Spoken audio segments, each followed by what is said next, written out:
Recording in progress. All right, we got the magic thumb from Rob in the control booth, and we are ready to start. So welcome, everybody, to the second night of our budget marathon. Norma, do you and Lisa have anything you want to say to kick us off, or are we just going right to the list? Go right to the list tonight. Thanks. All right, so first on the list, Ann Corman has just a whole bunch of things that she put on the list. So the first one she has is the Youth Services Specialist position, which is restoration of target funding for a position on the soft hiring freeze list. So Ann, take it away. Thank you. This is a target request for $73,994 to restore a position at the Youth Services Department. And as you might recall, that they've had, their staff has been decreased by 2 of their 5 positions over the past year. So currently they only have a staff of 3 people. And so they've done some restructuring, and so they're ready to have this person come in, and some of the things that might get, they might have to stop doing if they don't get this person in there is ending some initiatives like the camp guide. I'm sure a lot of you guys have seen the camp guide that's provided for parents. They also do a school listing where they list all the key staff, so and guidance counselors. So if people are either providers or parents are looking for information on how to get a hold of different people or do referrals, these are some important initiatives, and they also have a couple of new initiatives. And I'm not sure how much people wanted me to go into this. Some of the initiatives we talked about last night, people didn't want a big discussion on, so I'll leave it up to folks. Okay, and I'll move that one. Can we get a second, please? Veronica, thank you. I see we have Kate here. Kate, you want to come up and take a seat, and so you'll have access to a microphone if people have questions. Sit anywhere. You can sit where the candy is. Just another service we offer. Yeah, Teresa puts little candies out on her desk, so that's awesome. Okay. So does anyone have questions for Kate? Do we get a second? We did get a second. Okay, great. Questions for Kate? Randy?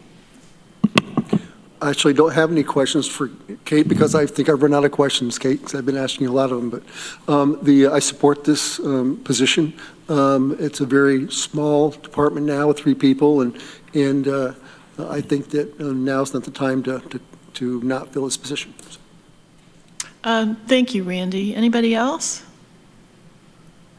Yeah, I'm supporting this as well. I mean, I feel that this goes to our maintenance of effort, which I think is the rock bottom basis for a good budget. But more importantly than that, we've been funding early intervention and other programs. I think the sooner that we can reach out to and engage our young people and address any problems they may be having, the less likely it is that they're going to have big problems that are more expensive for us to address as they become adults. So that's really my reason for supporting this. If there are no other remarks, I guess we can vote. Take it away, Katrina. Shauna Black. Yes. Travis Brooks. Travis Brooks is not with us yet. Amanda Champion, or Randy Brown, sorry. Yes. Amanda Champion. Yes. Susan Curry. Yes. Rich John. Yes. Dan Klein. Yes. Ann Corman. Yes. Mike Lane. Yes. Greg Mezzi. Yes. Veronica Pillar. Yes. Lee Shurtleff. Yes. Mike Sigler. Yes. Deborah Dawson. Yes. 13 ayes. Thank you. That's unanimous. Okay, Annie, you got another one. Great, thank you. This is my second of 9 tonight. We're on a roll. So this next one is also for youth services, and this is a cost of living adjustment. So you might remember at the budget retreat, we agreed to a 2% increase for the Human Services Coalition. and the municipal youth services aren't under that, and so this is just to make this uniform across the board. And as with the next one I'll be talking about too, this money is matched from the municipalities and the agencies that support these programs. And I'll move that one, and that one is for $17,634, and that's Target. Can I get a second, please? Rich John, thank you. Any questions? Amanda?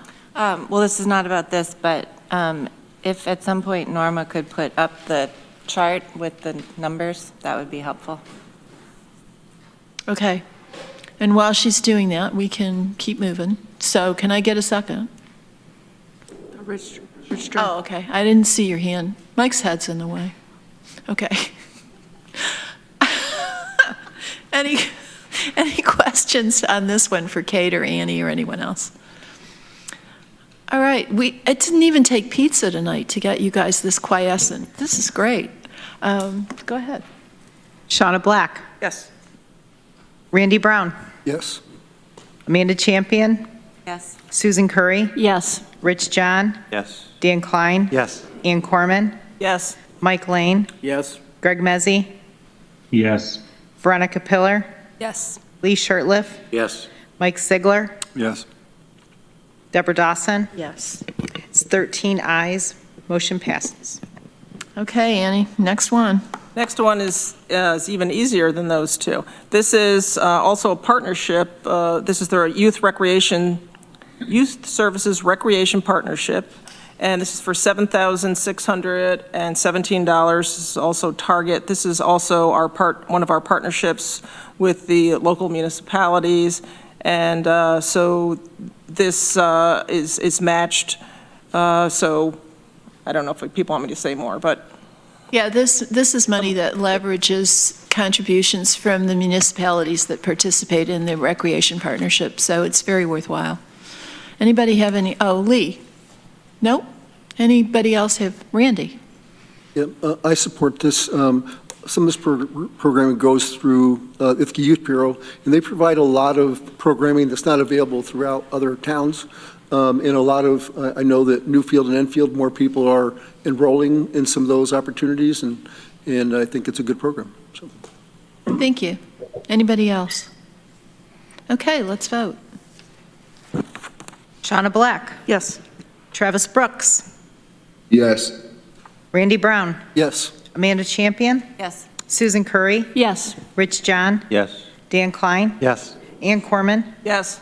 Mike Lane, Yes. Greg Mezzi, Yes. Veronica Pillar, Yes. Lee Shirtliff, Yes. Mike Sigler, Yes. Deborah Dawson. Yes. 14 ayes. Motion passes. Thank you, everyone. Robust support for youth services. Yes, Thank you, Kate. Thank you all for your support. We appreciate it. Keep up the good work. Okay. Next, we have an amendment submitted by Amanda Champion to add $59,000 in some sense to target for security at the library. Yeah, thank you. I would move that. I think we've talked about it all. This is what was taken out of the budget, taken out of Target last year. I'd like to add it back in as Target going forward so we don't have to have the discussion about the library having security every year, because I think they should have security. So I will move that. Can I get a second, please? Second by Shauna Black. No, Susan Curry. Okay. The emotion vote. Okay. Whatever. All right, Lee, I see your hand. I'd like to move to amend this, and I'll explain if I get a second, to one time. Second by Mike Sigler. Is that friendly? No. Okay. I didn't think it would be, but let me I didn't think it would be explain. either, but I have to ask. I'm not against security at the library, and this goes back to part of the argument I had last year and the continuing discomfort that I have. And that is, it bothers me to make a target increase for this in a facility that's 500 feet away from IPD headquarters.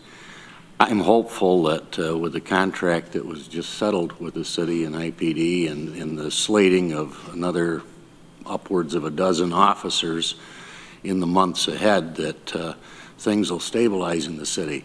But the other part to this is that, you know, the writing's on the wall. We're going to move forward with a center of government project of some scope, a large scope, I would imagine, here in the city. We continue to have security issues at other downtown facilities. I had advocated last year that we take a universal look at security needs for all our county facilities downtown, and I still think in the context of the larger project coming and possibly a reorganization of the downtown facilities, that I still think that's a valid way to look at it. And the other thing is I think we don't have to look any further than the model that we've got at the airport with security through the sheriff's office. Maybe there's something there. So I'm advocating, I want to see security at the library. I think it's necessary, but I'm advocating for 1 year as we look at the total downtown scope moving ahead. Thank you, Lee. Okay, I see Veronica raised her hand. Do you want to address the amendment? Yes. Okay. I guess I want to address what Lee just said. For directly to the amendment, regarding the downtown facilities plan, I think we heard that move-in for a new center of government of departments wouldn't happen until 2028 anyway. So this is, and I assume that any security plans for that wouldn't be until at earliest that time. So we're still a ways off. Also, I think we heard during the budget hearings that the security at the library is pretty different than IPD officers. One, it's someone there all the time. It's someone who's like greeting people and doing some soft skills type stuff that is not so much the focus of IPD's work, I don't think. So I'll leave it there. Thank you, Veronica. Okay, I've got Mike Lane, Susan, Greg, and Rich. Lee, I can't agree with you on this one. I don't think I can support your amendment to make it one time. In an ideal world, yes, the Ithaca Police Department would be taking care of this, but they're pretty short-staffed. And what's the old adage? There's never a cop around when you need one. And I think that may happen with the library. A lot of the problems that they encounter happen inside the library with patrons. And a lot of that can be settled very early on if there's simply a presence of a security officer there. They don't become as loud, they don't become as boisterous, they don't hang out as much if someone's watching them. So I think we should go to target, and I would be nice if we could have a cop, but I don't think it's going to happen. Thank you. Susan. Yeah, I agree with you, Mike. The one thing about the library security guards is they are not police, and they understand that. Having them at the front door sends a message, but yes, they're welcoming, but the library has considerably more people coming and going than most other buildings downtown, and possibly the airport. Granted, the airport is concentrated at certain times, but the library, people come and then they will also continue over into the commons. But the one thing that I know for sure in the library is that parents and the community often give feedback that one of the things that they feel makes the library a safe space downtown is that security guard. And I know that the security guard has is trained to call the police when there's a need. But they have also had training in the Narcan, and we heard from the library director that they saved one of the guards saved a woman's life this year with Narcan. So that's something that has been increasing in our communities. And they right now have, it's a new security company that they've had since I was there. They're fantastic. They're really good, and they're really good with patrons. So I think it's really essential.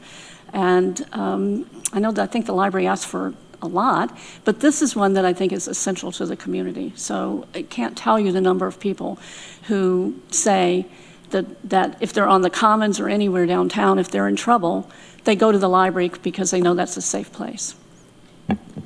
Thank you, Susan. Greg? Yeah, I'm always cautious to add target funds, but I think this is one of those areas where an organization that serves as many people as the library does, in the way in which it serves them, that this makes sense. You know, unfortunately, having security is the world that we live in, and what we have to do and what we have to provide. And I think I definitely won't support the amendment, but do support this moving forward. Okay, Rich? Yeah, I think the amendment isn't saying don't have the security, it's just saying put it into one time so we have some idea of what's happening in the near term. And I don't have any problem with that approach, so I'll support the proposed amendment with the idea that we pay for the security, but it's on a one-time basis, and we look at this again. Yeah, thanks. Thank you. Randy? Yeah, I'd like to do the amendment, but I think that, Mike stated it's a reality. It's, we're going to have to continue to provide security there, and so I'm going to vote for that. Amanda? I would just add that it's our facility. We own the building, we take care of the building, we clean the building, the people who work in the facilities in the library are our employees. So we're also taking care of the facility by protecting it in this way, so. Thank you. Anybody else? Yeah, I'm disinclined to support the amendment. I just feel that we seem to be traveling on a trajectory where there's an increased concentration of people on the street downtown who don't have a warm, safe place to go. And I don't see, despite the efforts that seem to be occurring in the city, I just don't see that getting better anytime soon. And the library is a warm, safe place for them. And it's good to have security when you have people wandering in off the street, mixing with families with small children. So I guess I won't belabor this, but I think it's important, and I don't think the need's going to go away, and I don't think that the much hoped for recovery of the IPD is going to happen fast enough or robustly enough to address the problems. So let's vote on the amendment. Shauna Black? No. Travis Brooks? No. Randy Brown? No. Amanda Champion? No. Susan Curry? No. Rich John? Yes. Dan Klein? No. Ann Corman? No. Mike Lane? No. Greg Mezzi? No. Veronica Pillar? No. Lee Shirtliff? Yes. Mike Sigler? Yes. Deborah Dawson? No. 3 ayes and 11 noes, motion fails.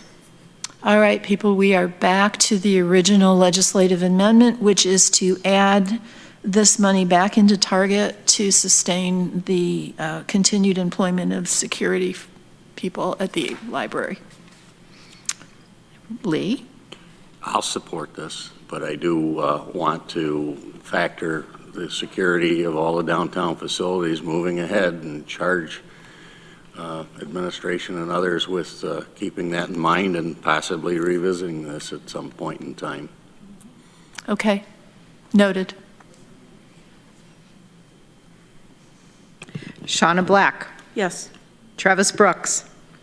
Yes. Randy Brown? Yes. Amanda Champion? Yes. Susan Curry? Yes. Rich John? Yes. Dan Klein? Yes. Ann Corman? Yes. Mike Lane? Yes. Greg Mezzi? Yes. Veronica Pillar? Yes. Lee Shirtliff? Yes. Mike Sigler? Yes. Deborah Dawson? Yes. It's 14 ayes, motion passes. Okay. Next up, Ian Corbin. Thank you. I don't know if there's anybody from the library here in case folks had questions, since the next two are also for the library. Leslie appears to be here virtually. Great. Hi, Leslie.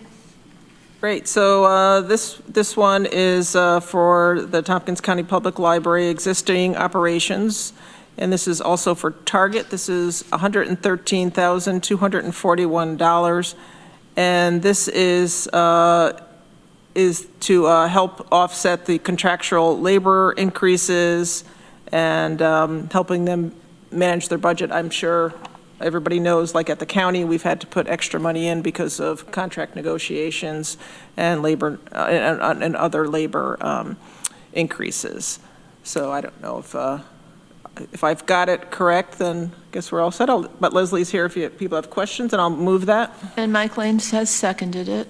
Mike, did you want to address this? Yeah, and I actually this one was on my list to support. What I'm worried about, I see this as a maintenance of effort for the library. And I remember the big hole the library was in a few years ago, and it took us 5 years to work our way out of that by having to increase every year.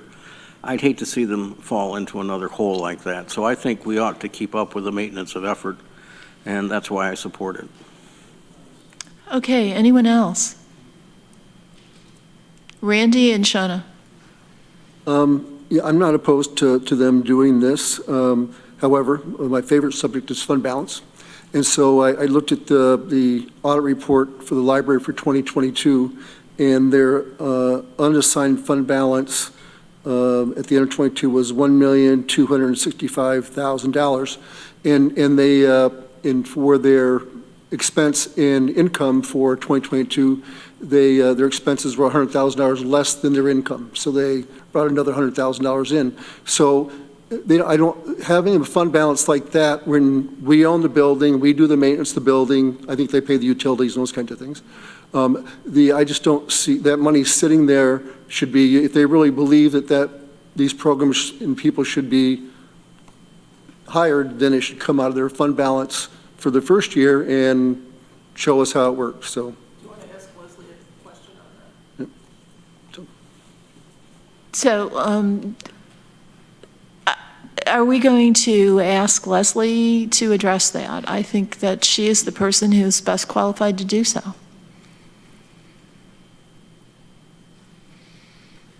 Sure. Can you hear me okay? Yes, ma'am. Yes. So we have recommendations that we receive from auditors and financial advisors to the business office. And so my understanding is that we seek to have a fund reserve of 5 to 15%. But I believe one of the questions given was, what would we do if this OTR was not approved? We would have some decisions to make. So we would dip into the fund balance. We could look at our staffing roster and see if there are funds we could make available through attrition, planned retirements, things of that nature. So yes, we are prepared to try any number of things to balance our budget if this OTR is not approved. Okay, thank you. Shauna? Yeah, so I think what typically happens whenever we're talking about fund balances is that it is a single capture of a bank account in a place and time. And so yesterday, if you were to look at my bank account, it would be before the mortgage, before my taxes, before my car payment, and you know what? It might be $3,000. Today, after I'm paying all of those bills, I have $25 in my account. And so I don't know if that's the case with the library, but I can assume at any given time, our nonprofits and our organizations have flexibility and fluctuation within their fund balance. As far as supporting these nonprofits, specifically the library, I think we want our organizations to thrive and we want them to be fiscally responsible. And if we're seeing increases in labor negotiations, we're seeing paper's more expensive, everything is more expensive. We can't expect this to, for one, come out of fund balance. for our fund balance, because we know that we're going to see this again next year. And secondly, I mean, this is an ongoing expense, and Mike Lane is right. If we do use fund balance, then we're going to be in this exact same gap that we're in next year, whenever we're having the same discussion, but we're going to be even worse off because we didn't take it out of our target. So I will not vote for an amendment that takes it out of our fund balance. Is there an amendment on the floor? I don't think so. Not, I think this is just kind of preliminary, just in case. Okay. Because Conan, the annihilator of fund balances, is probably going to offer us an amendment. But let me hear from Mr. Sigler and Mr. John before we take your proposed amendment, Randy.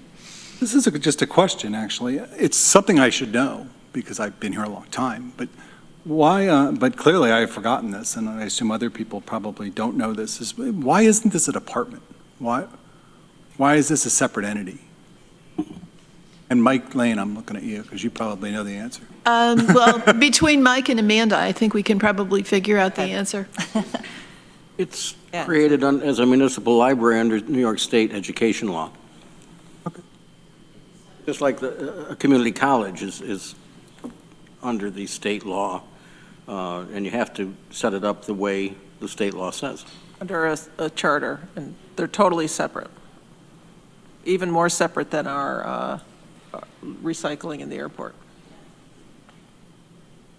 So it's, in a way, it's just another unfunded mandate from Albany, Mike.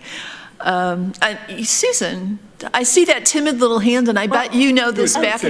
It's exactly that. It's under New York State education law, municipal libraries. So it's not a department. It's something separate, but it is part of the county, and it's the budgeting for the library has always been a challenge. And I will say, when I started at the library, I encountered the exact thing. We were in the middle of or we had just had the recession, and there was a $750,000 deficit, and that first year we didn't get anything because everything was in such bad shape.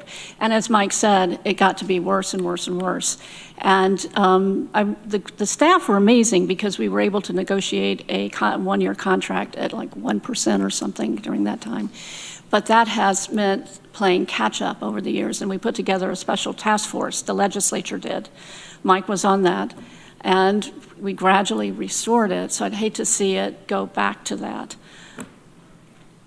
It's tough because it is something separate, and the library they are county employees, but they're library employees. It's something very different. And Leslie, please add anything I've forgotten. Okay, Mike, did you have anything else? Well, listen, I'm going to support this. I just want to make a couple little caveats, though, that a lot of people here want to treat it like a department, and it is not. So I think whether it's a department or not is kind of in the eye of the beholder. But it clearly isn't. It clearly is a law. So it's like an agency. It's like an agency. And that's fine, and we treat our agencies differently than we do our departments. So if you have a public library. I said I'm supporting it. Yeah, I think it's important. So I'm saying, though, it is not a department. It's not, but there are legal requirements with the library that other agencies don't have, and it is complicated and frustrating. I would love to see a referendum on this Lansing put a referendum together to get funding, have a tax. This public library, we've tried it in the past. We did, and it failed miserably. And we should try that again. And the folks in Lansing opposed it. We won. We won. So no, Lansing didn't. Okay, people. They opposed TCPLs. Stay on topic. Probably because we have our own library that we fund. Okay, battle of the mics over. I have Rich and then Randy. Thank you. To Randy's point, I think it's a good question to ask, and to Shauna's comment about fund balance fluctuating. Leslie, you indicated your auditors say 5 to 15%. If the fund balance is $1 million, that's roughly 25%. So I'm curious, what is your fund balance presently? Do you know? $1,265,000. I'm sorry? I know what it is. I looked it up. Is that, Okay. is that as of 2022 or is that now? End of '22. Well, that was, let's see, 10 months ago?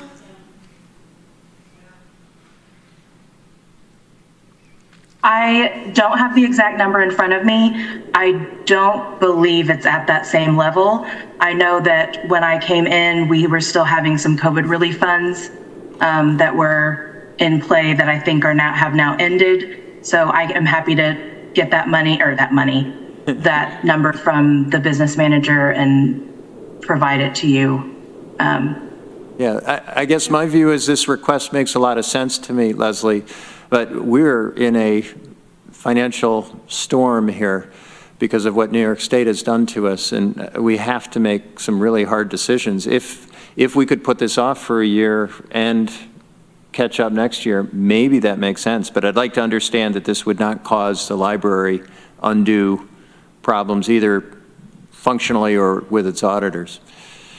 I think that I don't envy the decisions that all of you are having to make. It is very tough to be looking at the numbers every day and to be looking at my roster and also considering the level of service that the community not only has grown accustomed to, but that the community deserves. We talk a lot about, especially in nonprofit world, as you're aware, doing the most that we can as efficiently as possible. So I really think that if push comes to shove and hard decisions are made, it will most likely come out operationally in terms of staffing levels. And so what would happen then is programming levels. I think we would always prioritize keeping the doors open and having staff on service desks, but I think programming and time that staff have to go out and work with our community partners or do outreach would be impacted. But as you're well aware, and as we've discussed at other meetings, the lion's share of our funding not only comes from the county, but goes for personnel, for salaries and benefits. So it has more of an impact to look at staffing levels than it does for us to save on how much we're buying, how many pipe cleaners we're buying in a year. Okay, Randy? Yes, Leslie, thank you. What is the current budget of the library?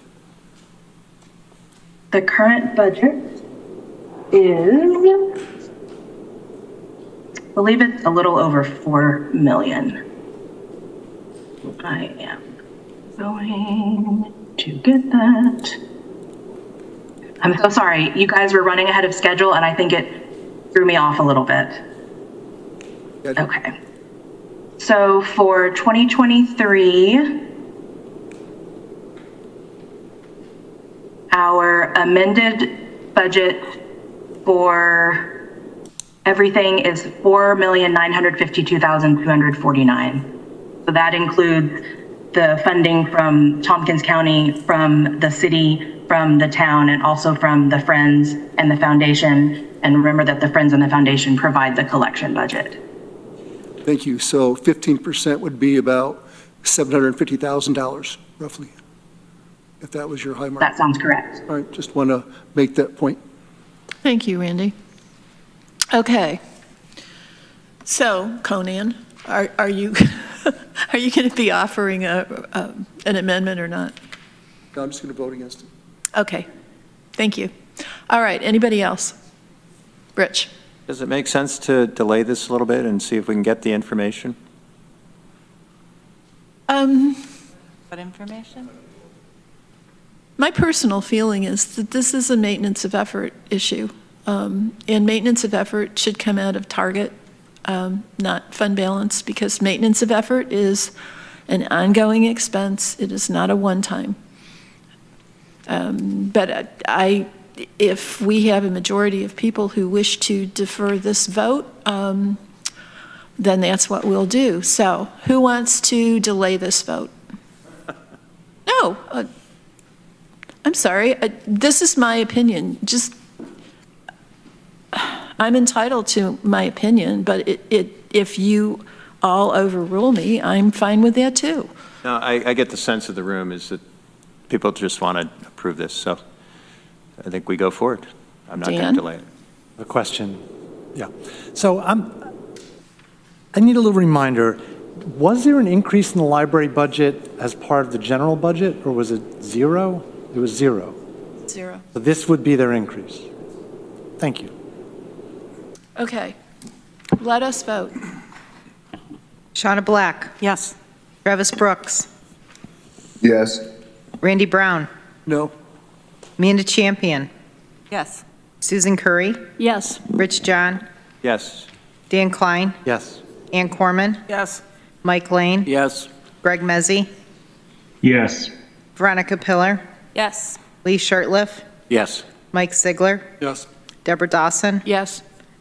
13 ayes, 1 no, motion passes. Okay. You got another one, Annie. Thank you. So this one is also for the Tompkins County Public Library. This is for their Human Resources Department. This one is for $87,150 out of target funding.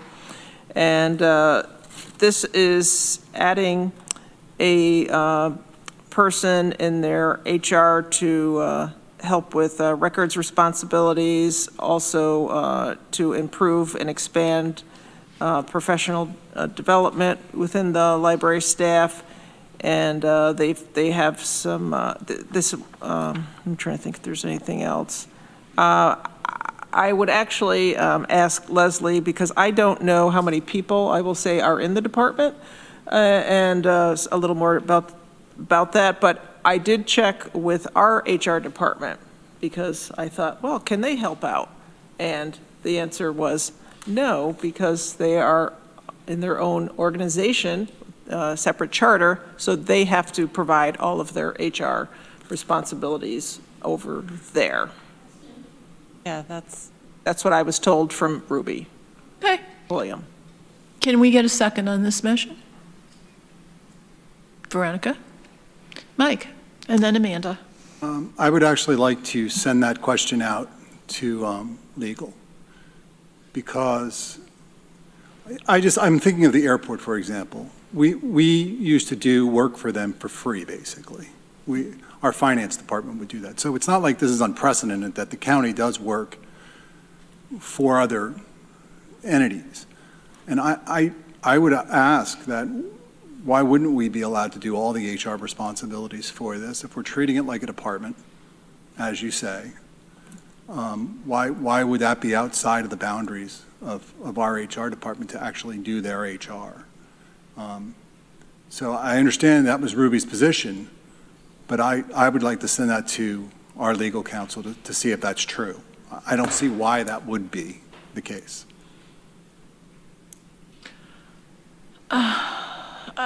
I don't know. I guess the analysis first has to start with the fact that we're adding a position. This is not a maintenance of effort issue. It's not a restoration of funding for a soft hiring freeze. It is a new position. So I don't know. Unfortunately, Holly's not here tonight. And I don't know. I guess if we held this over, we would have to consider it tomorrow night if people have a taste for that. Okay, Amanda and then Shauna? Yeah, that's very confusing because maybe I didn't fully understand what you said, Anne. I've asked Ruby in the past, and they do a lot of HR for the library. They don't, there's nobody in the building, in the library building that, answers employee questions or anything, but they're always there. They help them with hiring process, civil service, all of that kind of stuff, in a consulting sort of way. But Not administratively. Right. So. Administer the thing. Right. So anybody who's doing the paperwork and responding to employees in the library, there isn't an HR person.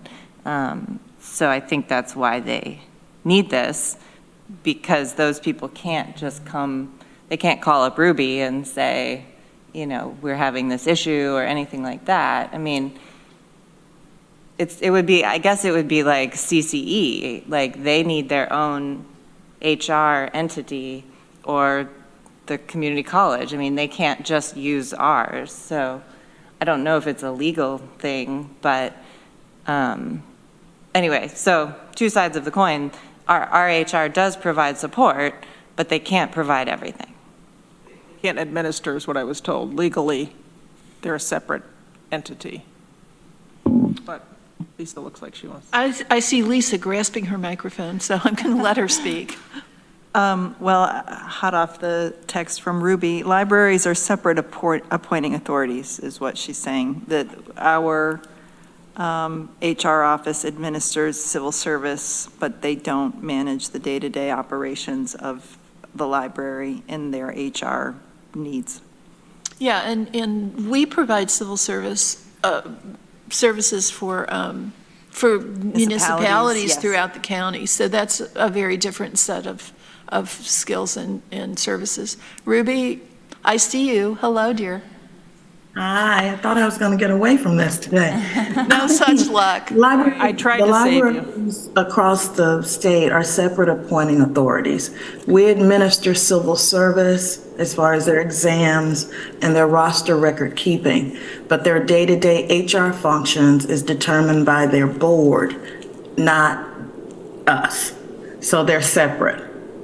We advise when asked, but we are not the HR function for libraries at all.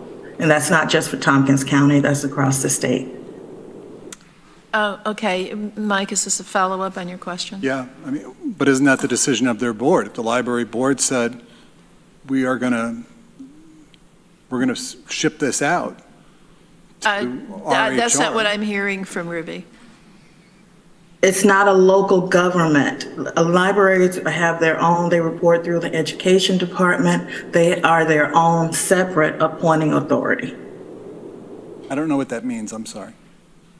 When That you say means they they're have separate hiring and firing and all personnel authority. It doesn't come from the county. In other words, the county cannot hire, fire, or provide disciplinary functions to library staff. Correct. I'm not going to belabor the point. I don't see why the board of the library can't decide that we would do that. Because the law says they can't. Go ahead, So Susan. it's just, they work together very closely. I mean, the library director and consults with HR for the county constantly. I mean, it's a very good working relationship. But the library is, it's again, that weird thing where because they report through education law, they're a completely separate thing. And I think there has been I know when I was there, I'm glad to see that there has been some discussion of having someone in the library who has HR expertise who could work with Ruby in terms of whatever is happening in the library. It's a bad budget year, though. I'm just saying that's really hard to be asking for this in this year. Having a hard time with that, but there was always a long-term plan to try to have someone in the business office who could be the HR expert for the library. In the past, we had to depend very heavily on the county HR for advice and guidance. But as the library has developed and grown and become bigger and bigger, and the county employee and departments have become bigger and bigger, it's more of a strain now, I believe, and more pressure, and that having that person would help. Okay. Leslie, did I get that right? I just need to correct something that I Yes. said. Okay, Norma? So we did give them a 2% increase, so I stand corrected. We gave them $79,839 this year as a 2% increase. So I apologize for that. I just want to correct the record. Yeah, this has to do more with their contracts. That was the question. I gave the wrong answer. I want to make sure I corrected it. Okay. I have Shauna, Randy, and Rich. Pass for me. Thank you. Randy? Greg's up on the screen. Okay. Yes, Leslie, thank you. Sorry for the tough questions. Do you know in your budget for this year that you budgeted to use any of your fund balance? So that's a great question, and I'm still learning all the various budgeting processes between the county, the city, and the town. So the budget or the business office manager does start putting a preliminary budget together and we wait for sort of numbers to come in and we can fill in slots, we don't actually finalize our budget until we receive firm numbers from you guys. So it's one of those horse cart situations where, again, I know that that's something like my finance and personnel committee with the board is going to talk through next week is, hey, let's walk through again all the different scenarios that could play out. So that's definitely something that we know is on the table and we may have to do, but we don't start plugging in numbers until we have a better understanding of what numbers we're actually dealing with, if that makes sense. Yes, it does. Thank you. But the fund balance dropped about 100,000 from 2021 to 22. So it was $1,350,000, something like that. And it dropped $100,000 in 1 year. So. Okay, thank you. I've got Rich, Greg, and Mike Sigler. I think Greg might have been ahead of me. After you, Alphonse. Go ahead, Greg. I'll talk after. Sorry, thanks, Rich. Happy to go whenever. I don't like doing this year, but unfortunately, there's needs that happen regardless of financial circumstance. I think an organization that is growing and complex and serves the wide variety of our community, like the library, this is something that we need so that they can better serve their staff, so that they can better serve the public. I'm sure there's complicated HR issues, and this seems like a lot of strain on the director for the library to have to deal with complex HR issues. As we all know, HR issues continue to be ever more increasing and complex. And I think that this hopefully would allow Leslie and others within the organization to do more of what they're supposed to be doing, and can support them from an HR function, which is, again, highly specific, highly specialized, and it requires a level of expertise. So unfortunately, this is the need that they have this year. It's not a great year to have it. I would also say, next year, I don't know what the appetite for folks to continue to put and invest more into the library would be, but I definitely will support this. But just because it's a very complex issue, and I would like to see the folks leading the library focus on what they should be doing rather than handling challenging HR issues. And I also don't want to bog down our HR department with something that should be handled by, a separate entity within their own, within their own organization. So I will be supporting this. Thank you. Rich, Mike Sigler, and Mike Lane. Yeah, Greg, I take your point. I come down on the other side of it. I'd certainly entertain supporting this in a year. I think that given our budget situation, adding another headcount into target from the library this year is pretty painful. And I'm not saying that the need isn't there. I would say rely on the advice that is available from the county for a year, and then we fund it next year. Thanks. Okay, Mike Sigler. So I have to ask this now because it's the horse has already left the barn. We now find out that they did get the maintenance of effort, right? So that was 2% increase. I'm now curious as to what the $113,000 is for, because that would mean they got a 5% increase this year. Which should cover an HR person. Well, it should cover an awful lot. I mean, it's a 5% increase. None of our other departments got that. Nope. I can't, I'm looking at that now going, I think we got to go back one, but that'll be up to you guys. But yeah, I mean, that's a 5% increase. Nobody got that. I'm going to have trouble with explaining that to other department heads who we said, listen, this is a really lean year, don't add anybody, if we're going to give 5% increase out to something that's not a department. Okay. Just something to think about. Well, so I defer now to the goddess of rules and Katrina. If we voted for something on a misunderstanding, a factual misunderstanding, it's someone who voted for it who would change their vote. Do they have the right to get it back on the table? I think. Move to what? It's a move. Have to move to reconsider. Okay. reconsider, but who can move that? Anybody who voted? Anybody who voted for it, For it? Prevailing side. or the prevailing Prevailing side. side. Right. Right. No, it has to be the prevailing side. Yeah. Okay. So, But we have a motion on the table. but we have a motion on the table now.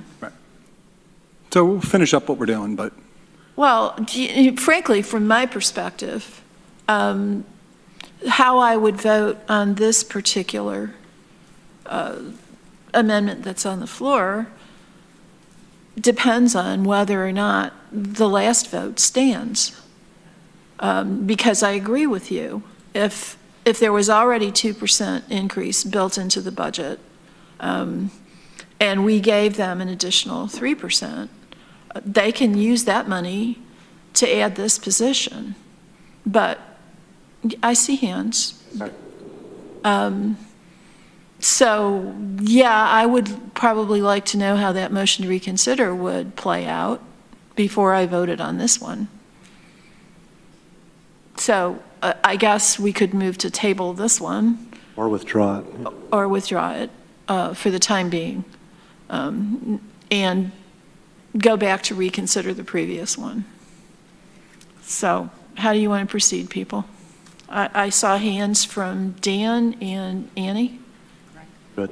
And Greg's got a hand up. That's not an old hand, is it, Greg? Okay. So I've got Mike Lane, I've got Dan, Dan, Annie, and Greg.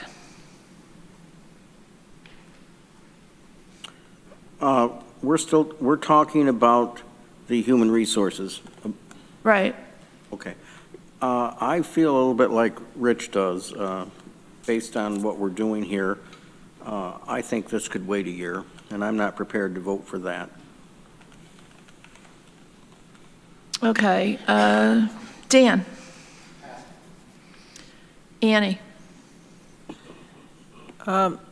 So for this one that's on the floor, so part of the issue was there's people retiring. We also have a fairly new director there. So, listening to, I think this has been the conversation before, that listening to the new director and the board of what they're needing in the library.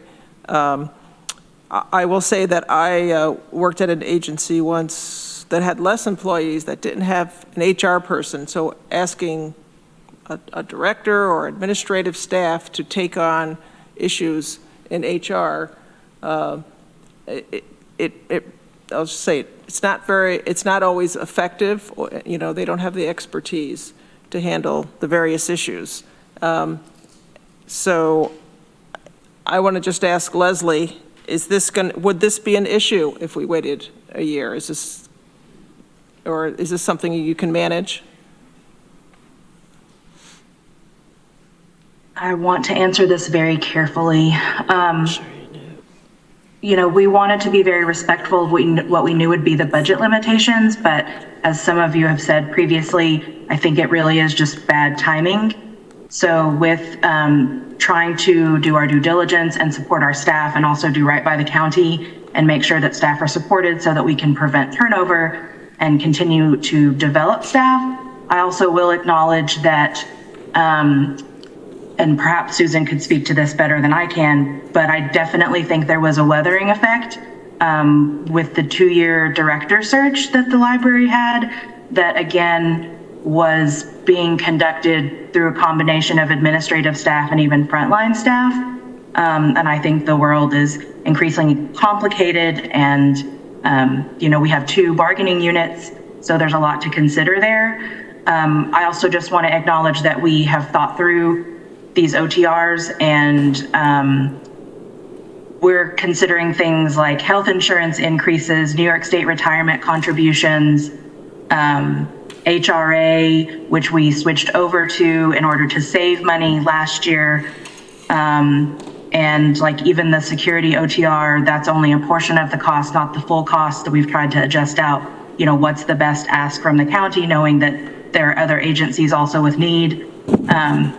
So it would certainly, and continues to have a sort of adds to the workload in terms of me, preparing for budgets and building support in the community and liaising with and doing the things that I know the board expects of me as a capital D director versus, drafting appointment letters and checking time cards and all those other things that I've also done as director, just because it would be very helpful to have someone with specific HR training. And I also want to make sure and say that the county HR and everyone in the civil service is incredibly generous with their time whenever we call to consult with them. Even just learning the civil service could be a job unto itself.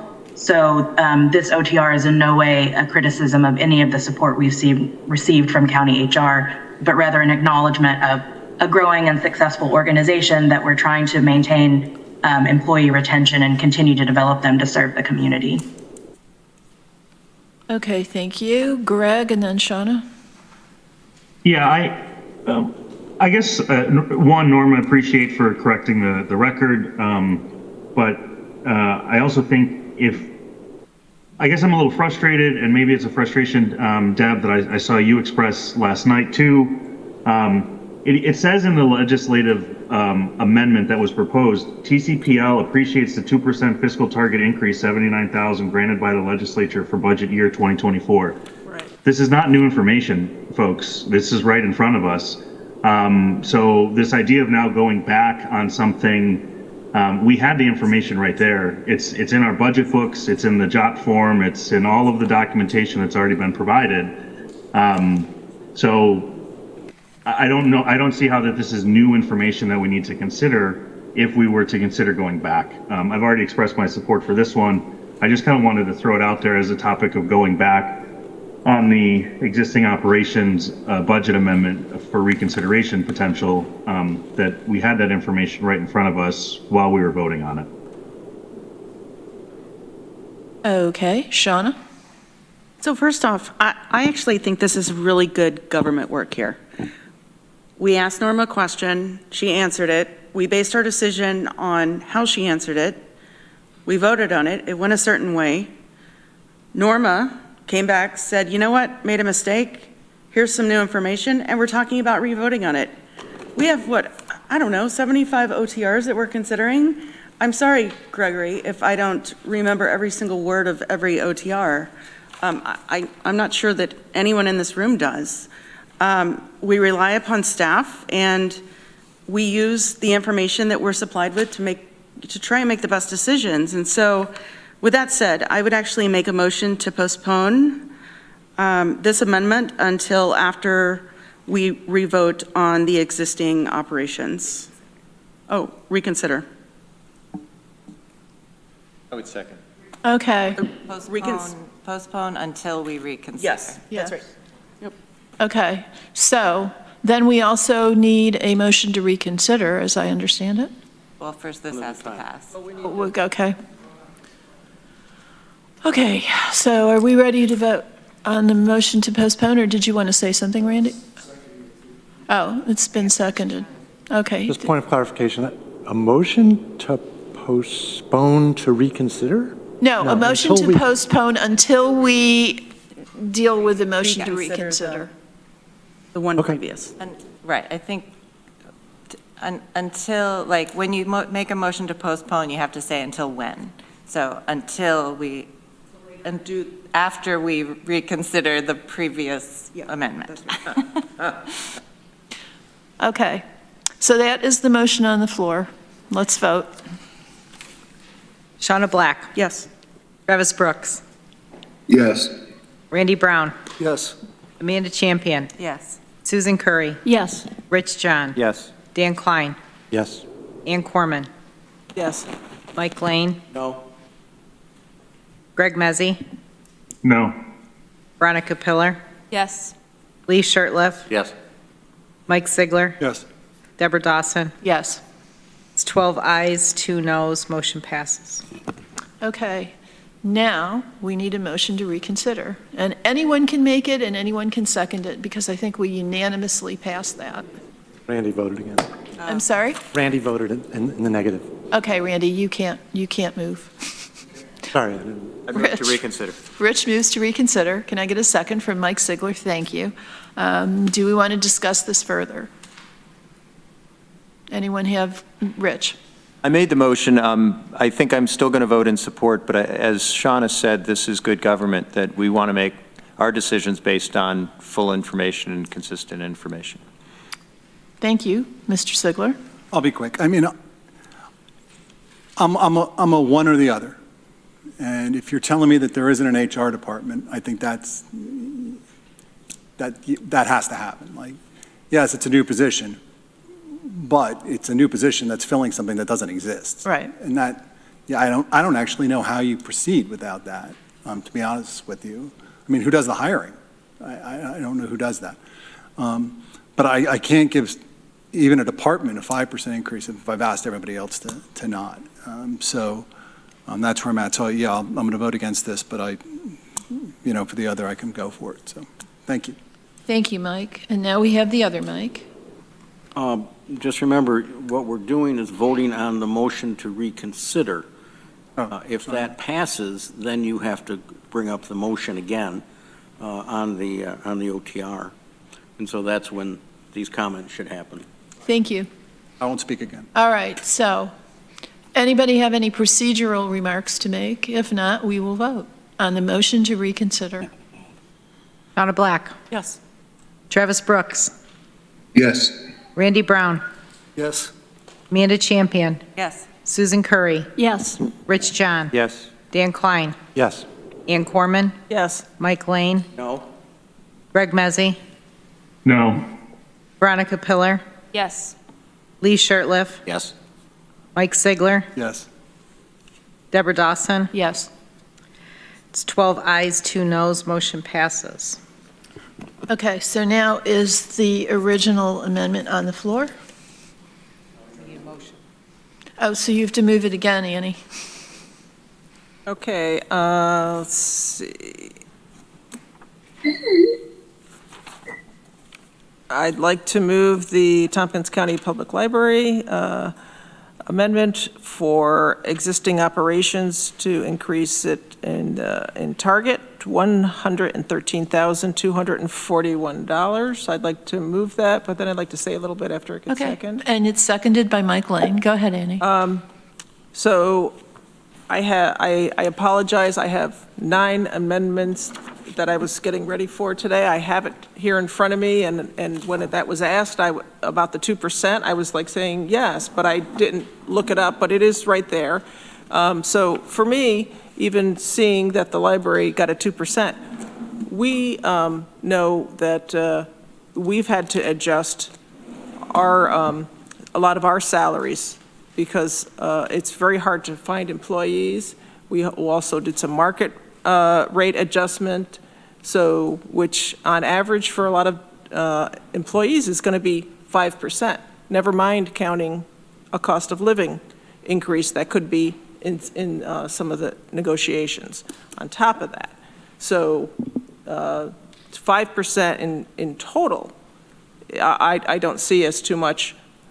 So and they did have renegotiations with their labor unions, and they also are having difficulty keeping and maintaining employees, and they've had some turnover in the last year or so. So to keep and retain people, this, to me, I actually see as a maintenance of effort. So I was okay with that, but it's not what we were saying about, it's not the 2%, but it is more than that. So that's why I brought this forward. Thank you. Anybody else? Mike Lane.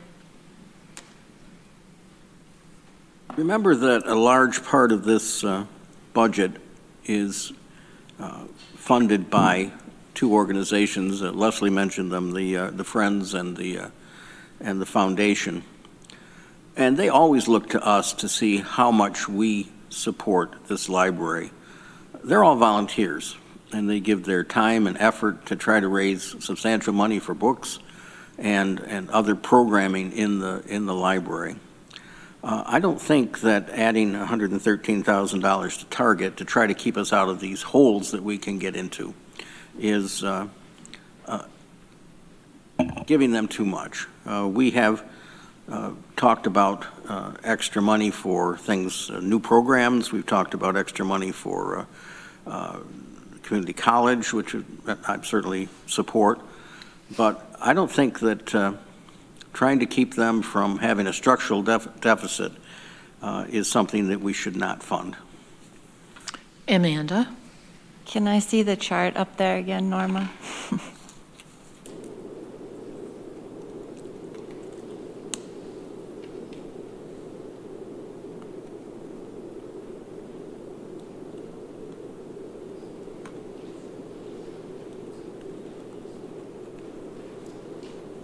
So we're at 1.57%.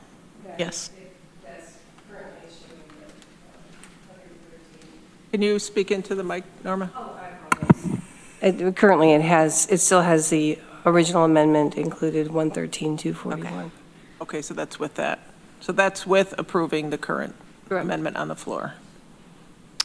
Okay, Shauna? My question to Leslie is if we were to vote for the larger amount for existing operations, the 113, is there any way that you might be able to hire a part-time human resources person out of that funding? And maybe we aim for part-time this year and then increase it next year to full-time if needed. Thank you for that question. I think on a practical level, it sort of comes down to what was sort of hinted at in a previous comment, finding someone that's qualified at a rate and number of hours that would be attractive to them to be able to do that. You know, we have standards in terms of what the hourly benchmark is for hourly employees when they start receiving full benefits. So, you know, there's always that behind the scenes cost as well. I think we could potentially take the same approach that I mentioned earlier, which is if there's attrition and we could convert some lines, we're willing to think creatively. So I can't necessarily say a wholehearted yes, but I can't necessarily say that's totally off the table. And it's certainly something that we've had in discussions, both with just plain succession planning and then also budgeting impact. So it's a good question. And like I said, I don't have a yes or no, except to say that that's something we would absolutely consider. Thank you. Okay, Norma, you mentioned that we did include 2%. Yes. So how much was that? 79,000. Well, close to 80, right? Yeah, very close to 80, yes. All right, 98, so from my perspective, I voted for the $113,000 because I thought it was maintenance of effort. Yeah, the library has some special needs and concerns, Annie, that's noted, but so do all of our departments, so do many of our community organizations. And what we hit on to support maintenance of effort for everyone was 2%. I look at, there's $80,000 that's already been included. There's about $60,000 which we included because the cost of security went up. So that's also maintenance of effort. And then there is the unfortunate timing of the library needing this additional approximately $90,000 for this additional position. I just cannot see my way clear to treat them so much better than our other departments and our other community organizations. So I would vote to add the human resources person because even though the timing's unfortunate, they clearly need it. But I'm going to vote against the $113,000 because we've already given them, let's see, 140, and then they want this other 87. I can't do it. Veronica and then Annie. I have a question about maintenance of effort and 2%. Are you saying that, someone remind me, did we give like a 2% increase to just every budget line everywhere across? For maintenance of effort. Norma's moving your head in many directions. Can you clarify? I noticed Lisa was getting closer to her mic. It's a bobblehead. Those were agency COLA adjustments that we did for. So at the budget retreat at our second budget retreat, well, after our first budget retreat, it was the consensus of the legislature to provide a 2% COLA to all of the agencies. So that's what we included. Okay, and then, but people are comparing to the departments, so what did we do for departments? Departments, we adjust per our contracted, what's in the collective bargaining for contracts, or what we are expecting in 2024. Okay, so is the 2% cost of living adjustment that we gave to the agencies just a 2% increase in all the funding, or the 2% increase in whatever funding is going to paying for employees? And do we even break down? Okay. It's a 2% increase in the amount that the county provides to each respective agency. Roughly what percent increase do you think our employees are getting on average for salary, benefits, whatnot? It depends on the collective bargaining agreement. And then there's other, fringe costs are associated in there in terms of health insurance, et cetera.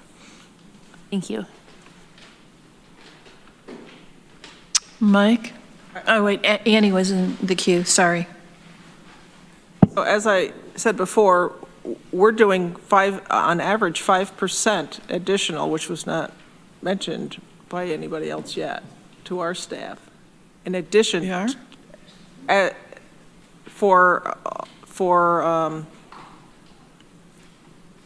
well, we're looking at that. It could be around that to get folks to Wage study? For the wage study? Well, what was the recommended amount? Do we have a recommended amount? The wage study didn't move the needle across the board. As far as I'm aware, there were differences depending on the position and the level and what was being done. In some cases, it seemed as if our employees were getting paid, consistent with other government agencies and private employers. And then there were certain positions that were underpaid. But we didn't do an across the board, as I recall. Okay, so this question then is for Leslie. Is 2% actually going to help with maintenance of effort since they have had negotiations?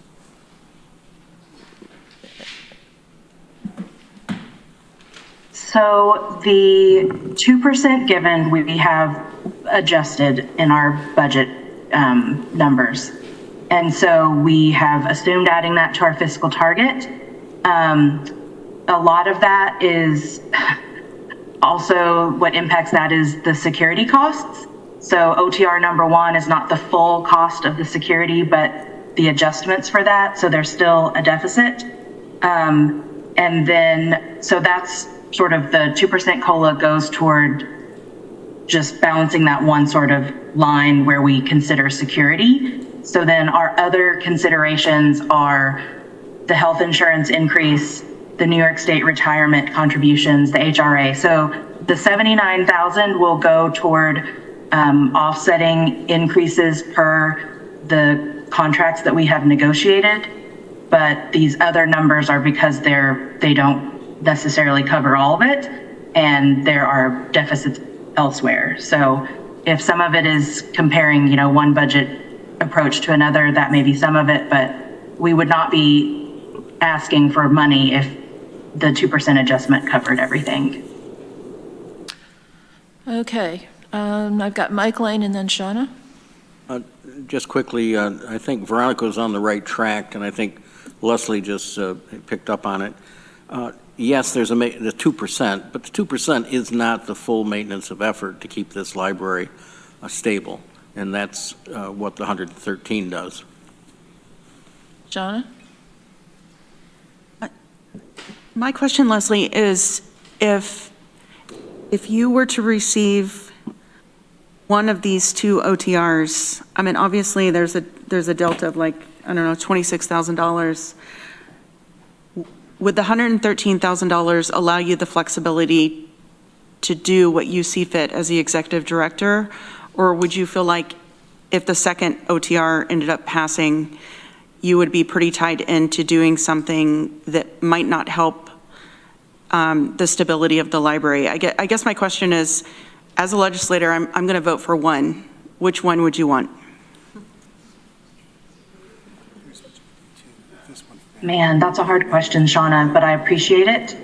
And I really appreciate all of this discussion that's being had as well. From a community service perspective and something that can be communicated really clearly to the community, I think the reason that we listed them in such an order, with security being the number one, is because that is such a clear and evident and essential part of our operations. And so even though that's not the largest dollar amount, I think that is both tangible in funding and also sends a message in terms of leadership and value to the community that we serve. So, you know, part of me is like, obviously go for the biggest number. But if it were that easy, I would have just lumped all three together and asked you for even, you know, just one big lump sum of money. So I think that the way that they were presented in terms of OTR 1 being security equals the top priority. Number 2 would be great because it would set us up, I think, in the future, not having to impact whether staffing levels or the fund balance or whatnot. And then the third, I think, is very necessary for our sustained success. But again, I think it is victim to really poor timing that nobody had control over. Okay, thank you. Okay. Anyone else? Mike? Just, this will be quick. I mean, I'm amenable to that, you know, if say this fails, the 113, that when we get to the 87, which I would then vote for, I could see us, somebody amending that and bumping it to 113. And then you're locking in the position and you're giving them a little more, you know, a little more money towards their, whatever the need may be. I'm just thinking out of the box that might, I could foresee that happening, but anyway. Okay, thank you. Annie? I'm not sure you can add more to a position that they can then use for something else, but I could be wrong. Yeah, that seems unlikely, but I'll defer to Lisa and or Norma.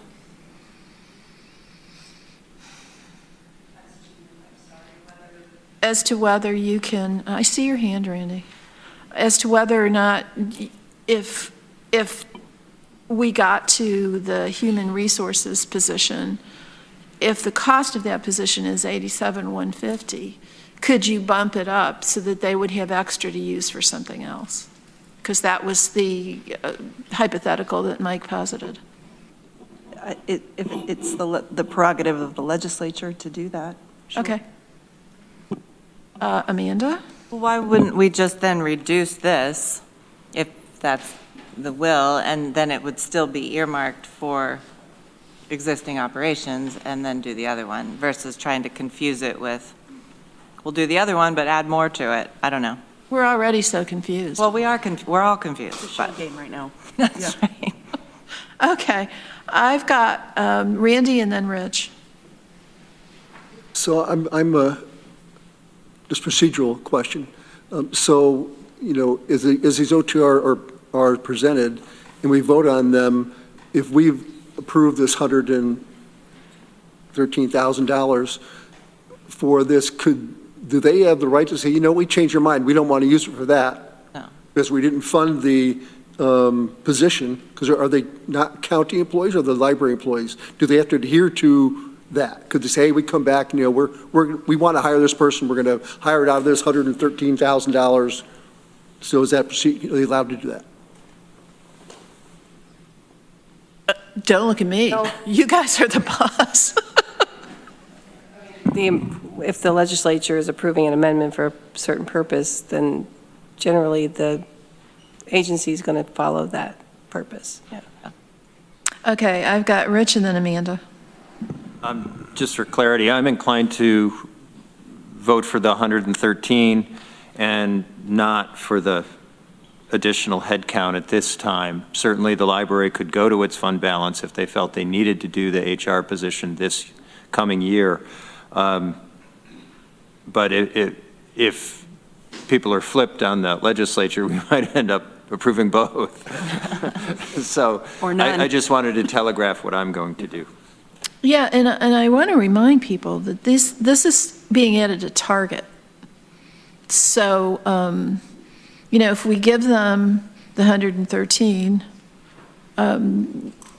they're locked in to that 113 next year, and they can come back and say, well, we used some of our fund balance and hired this human resources person, and we need this person and we want to keep it.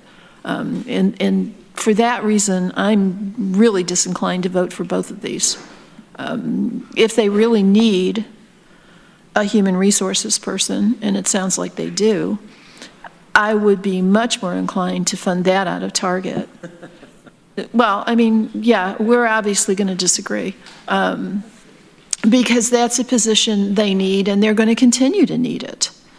This 113,000, I just, under the circumstances, knowing that we gave them the 2%, I just can't bring myself to vote for this. So I have Amanda, Veronica, and Mike again. Well, I was just going to address Randy's comment or question. I mean, in the past, there's been years when we've given approved an amendment for an agency, and then we found out that they didn't necessarily use it for that, and people were pissed. So they could use it for something different, but generally, we don't like that. Could they come back and say, hey, can we have permission to use it for that? Yeah, and actually that has happened. Like, they can come back and say, well, you granted us this money, but can we use it for something else? And then we can discuss it together. So, yeah.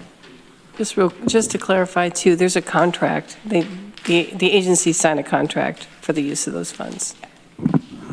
Okay, Veronica and then Mike Lane.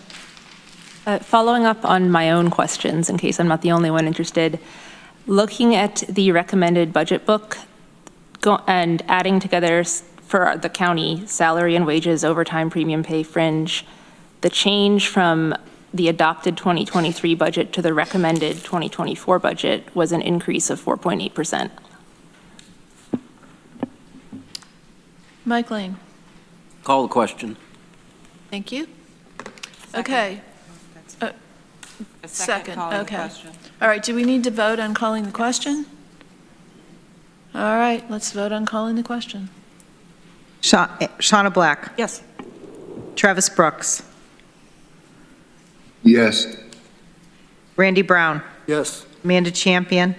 Yes. Susan Curry. Yes. Rich John. Yes. Dan Klein. Yes. Ann Corman. Yes. Mike Lane. Yes. Greg Mezzi. Yes. Veronica Pillar. Yes. Lee Shirtliff. Yes. Mike Sigler. No. Deborah Dawson. Yes. 13 ayes, 1 no. Motion passes. The question's called. Okay, so remind me what the question is. I'm not that far gone. I understand. We are reconsidering, we are revoting on the $113,241 addition to target for TCPL existing operations. Yes. Shauna Black. Yes. Travis Brooks. Yes. Randy Brown. No. Amanda Champion. Yes. Susan Curry. Yes. Rich John. Yes. Dan Klein. Yes. Ann Corman. Yes. Mike Lane. Yes. Greg Mezzi. Yes. Veronica Pillar. Yes. Lee Shirtliff. No. Mike Sigler. No. Deborah Dawson. No. 10 ayes, 4 noes. Motion passes. All right, now we move on to the human resources person, and we get that back on the floor. So I don't know, do we need a motion, or is it just automatically back because the when of the postponement has been No, I think reached? you have to remove it, but I can double check. I Okay. would move it to get it on the floor. Okay, thank you. Can I get a second? Veronica, thank you. Do we need to discuss this further? All right, let's vote. Shauna Black. No. Travis Brooks.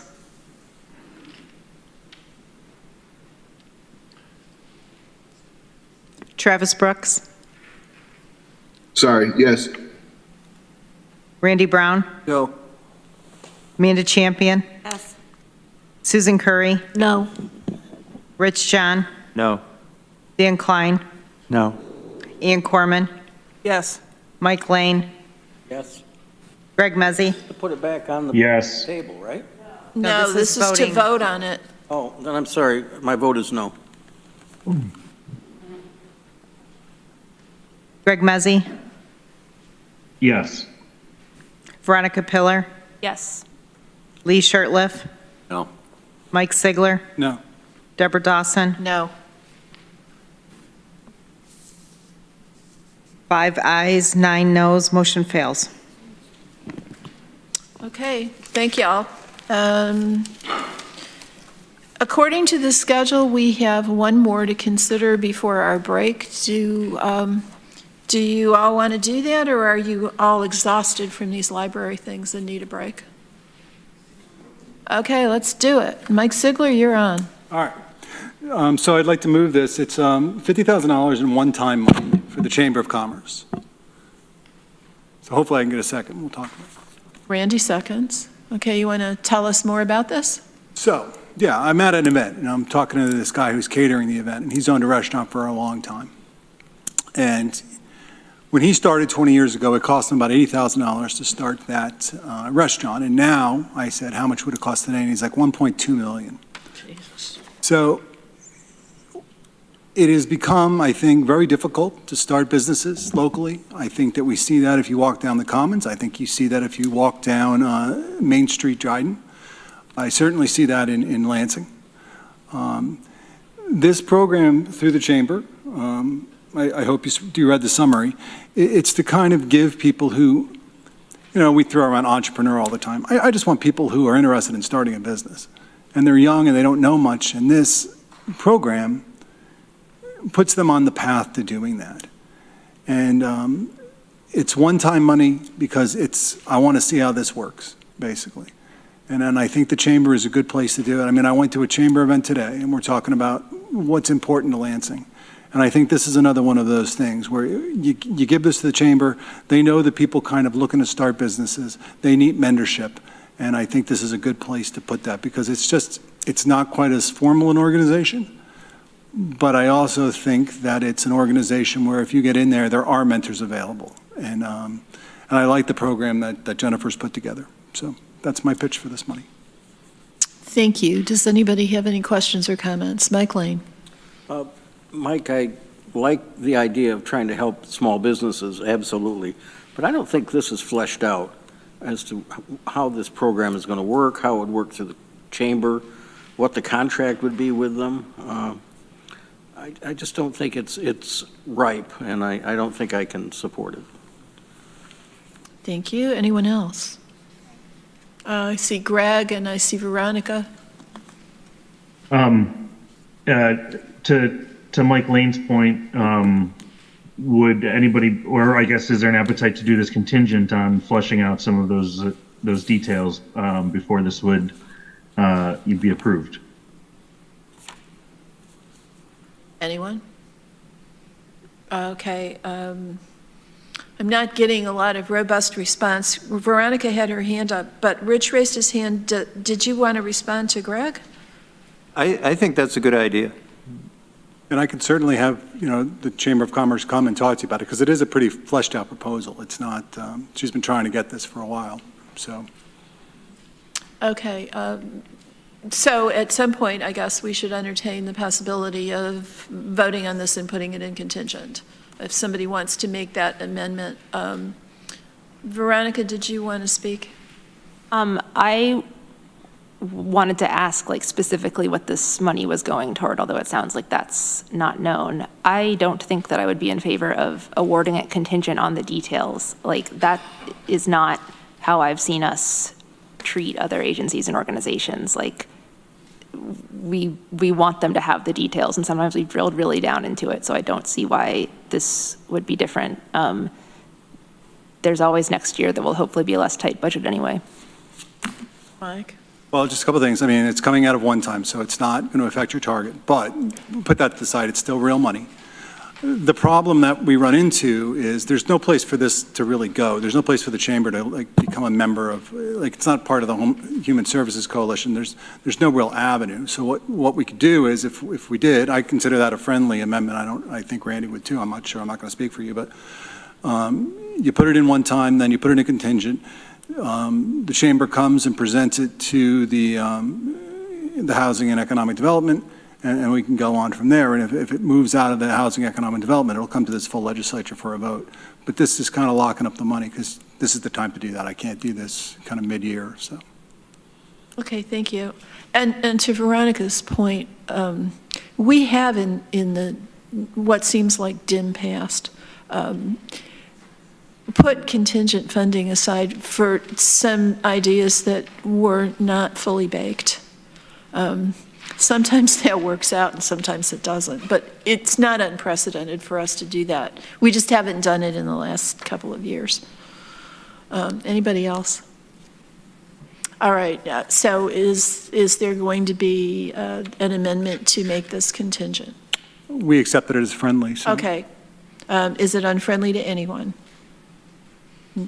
It's unfriendly to Mike Lane. Okay, so we need to vote on putting it in contingent. So we're going to vote now on that amendment. I need motions. Oh, okay.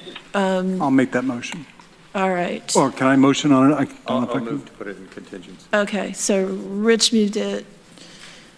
Mike seconded it, and it's not friendly, so we have to vote on it. Shauna Black. No. Travis Brooks. Yes. Randy Brown. Yes. Amanda Champion. Susan Curry. No. Rich John. Yes.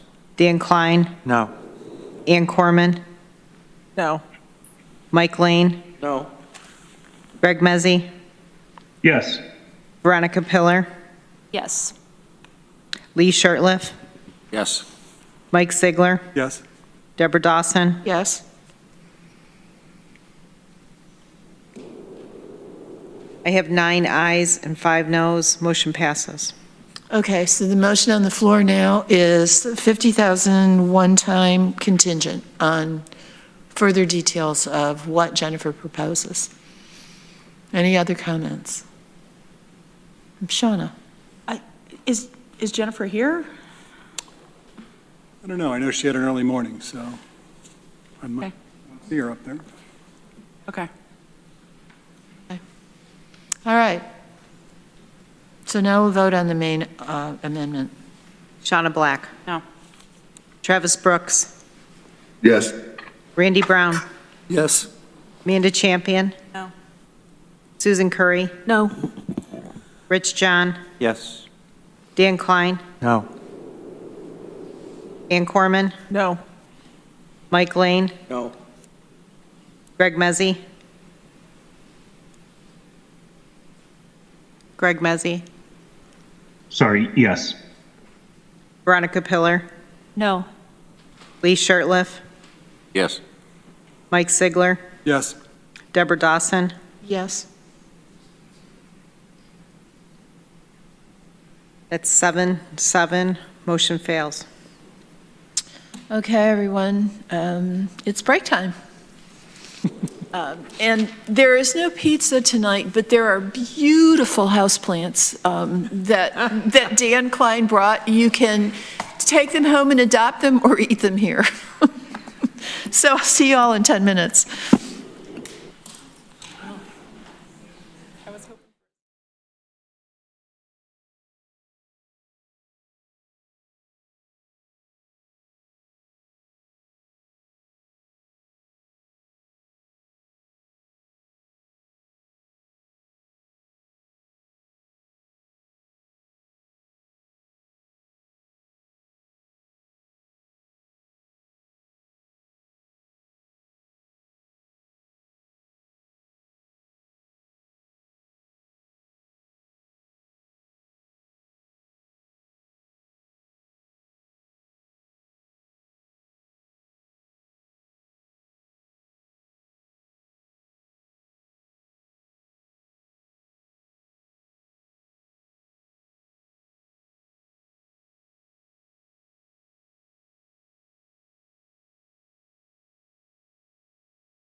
is I hope. the thumbs up, guys. We're broadcasting.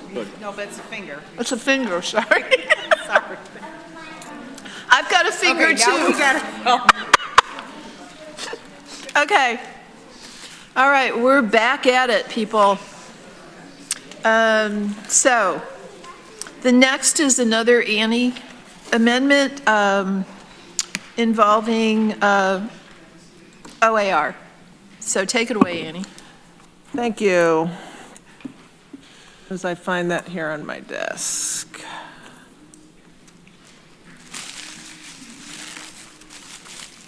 Okay, so this one was recommended from the Human Services Coalition. This is for $17,000 target for OAR. It's listed as one time, Annie. One time? Am I on the wrong one? I don't know. Hold on. Are you? This is OAR. Oh, it says one time there? One time. Oh, on my thing here it says, so it is one time? Because on my printout, this one, Norma, it says You can move whatever you want. target. Well, I'm just wondering what was on here.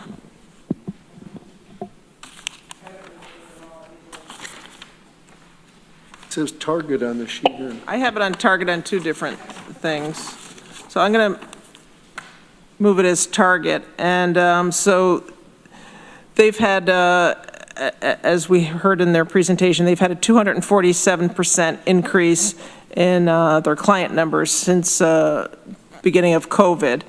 And they have approximately 650 clients supported every month. And this is to help with their maintenance of effort for their services. And again, this has similar, as we said before, has to do with increases in salary, healthcare, client unmet needs, supplies, and training. They are also going to train their staff in de-escalation for responding to clients who are intoxicated or who have a mental health need or who may have a weapon, which unfortunately that with people with more complicated issues and under more stress, this is the type of training that the staff needs. So I move that one for 17,000 target. Shauna, was that hand a second? No, I don't want a second. But we do need a second. So Veronica seconds. Shauna? Yeah, so I am definitely for voting for this. My concern is that if an agency goes through the Human Services Coalition, for us to add this adjustment to target, it doesn't set them up for future years. And so next year, we would automatically give them the $17,000, and they might have received nothing through the Human Services Coalition. And we're trying to change the way that the Human Services Coalition looks at new and existing organizations. So I think if we move it to target, that would totally go against the idea of going. If you wanted to make a friendly amendment. I would love to do that. Yep. I would love to make a friendly amendment for this to come out of one time. I'm good with that. That's friendly. Okay, is it unfriendly to anyone here? Friendly.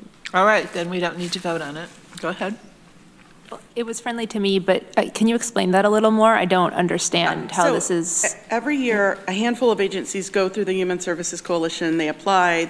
It's recommended from the Human Services Coalition. They come to us, and typically we vote on them as a package. If we were to vote on this as a target, then next year it would be in our target budget, and it would just be assumed that it's part of our ongoing budget. So it would kind of bypass going through the Human Services Coalition, presenting to them, and being compared with other agencies. Okay, wait, So at what point are we voting on the package of Human Services Coalition stuff? Is it like just sort of? It's included in the recommended budget. In the recommended budget.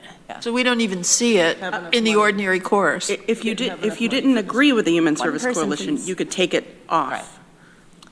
Okay, but you're saying so everything in the Human Services Coalition budget that wasn't listed in the OTRs is just part of their target? Right. Yeah. And so if we were to add the $17,000 to the target for OAR, then next year it will just, their target amount will be just that much more? I mean, in my mind, this is a one-time expense because they experienced, an increase or an influx of people that they need to serve. If they want it next year, then they should have to go through the Human Services Coalition and go against the other agencies, in my mind. I think that's fair. Did you want to add to that, Norma? I do, yeah. And so Cindy's here too, but as I recall, OAR is separate from the rest of the agencies. So it is treated differently, and their budget is different. So in this case, I believe that the $17,000, if it was target, would go to OAR and stay with OAR because they separate that budget out from the other agencies. And she can correct me if I'm wrong, but I think that's true. And I think there were concerns about that in years past. Okay. And at one point we had talked about having them go through the process because there's no reason why someone should jump to the front of the line. All agencies should have equal opportunity and go through the process as far as I'm concerned. Okay, anything else? Okay, we've got Dan and then Annie. Yeah, so I do see Cindy Wilcox here. I'm wondering if Cindy could talk to us about OAR, and did they get other money through your allocation process? Hi, can you all hear me? Yes. All right, sorry, I'm in the soccer pickup line, so my apologies. I'm going to keep my video off. Yes, OAR is a separate budget line in the county budget, I believe, and Norma and Lisa, please correct me if I'm wrong.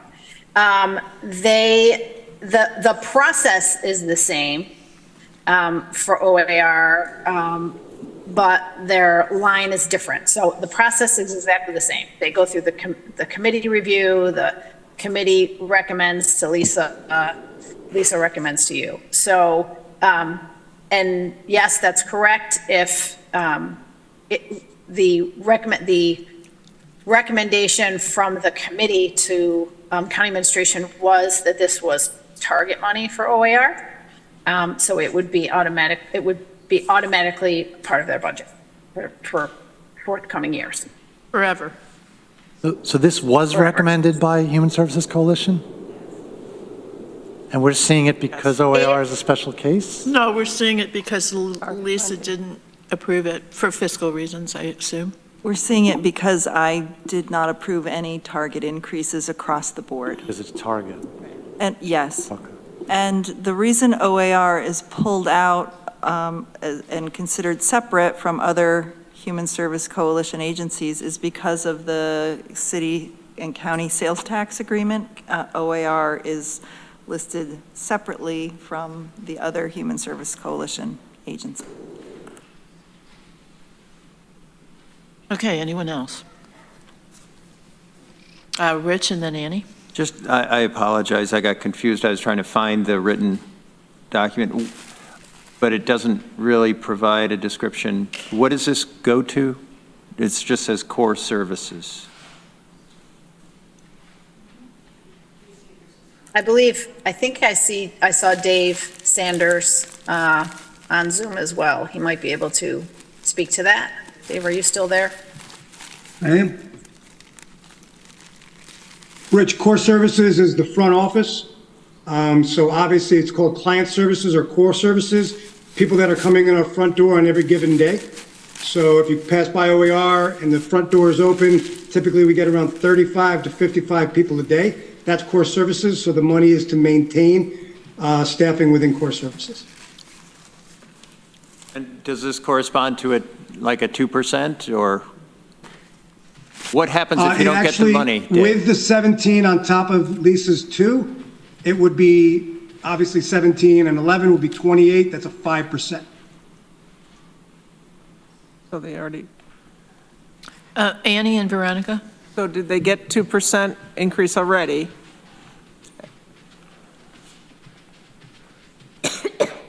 I believe the answer is yes. Thank you. Yes, they have, yes.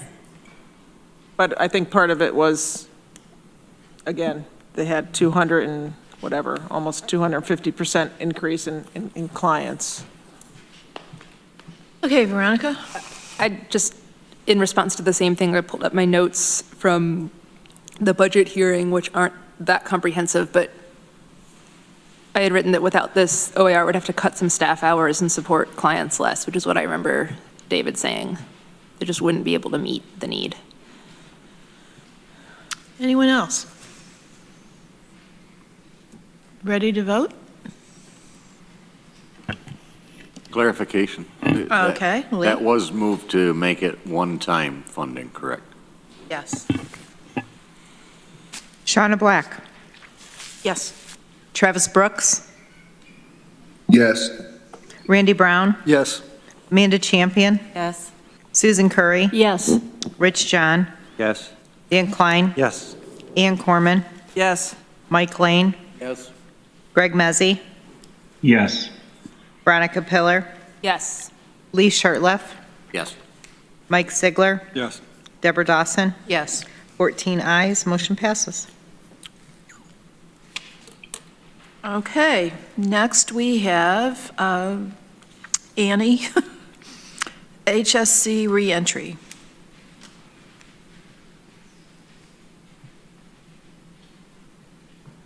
So this is the ultimate reentry opportunity beyond the box initiative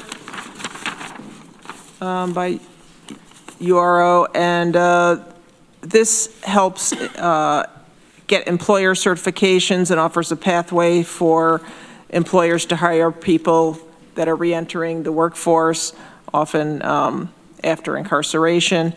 And we have somebody here. Do you want to? That might explain a little more, but why don't we just get it on the table first and then. Okay, I take it Veronica's seconding. Second it, yeah. Tylee Mugambi, correct me if I'm pronouncing your name wrong. Mugambi from URO is here and To can answer questions. Okay, questions for Tylee?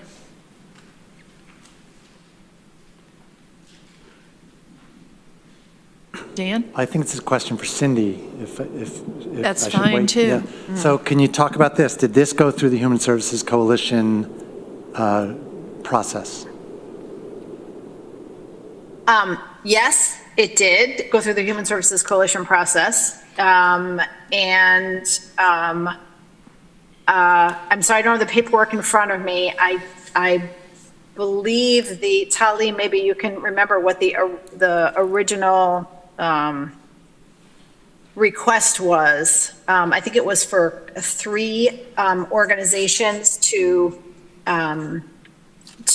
conduct the pilot, and the committee recommended funding for 1 pilot.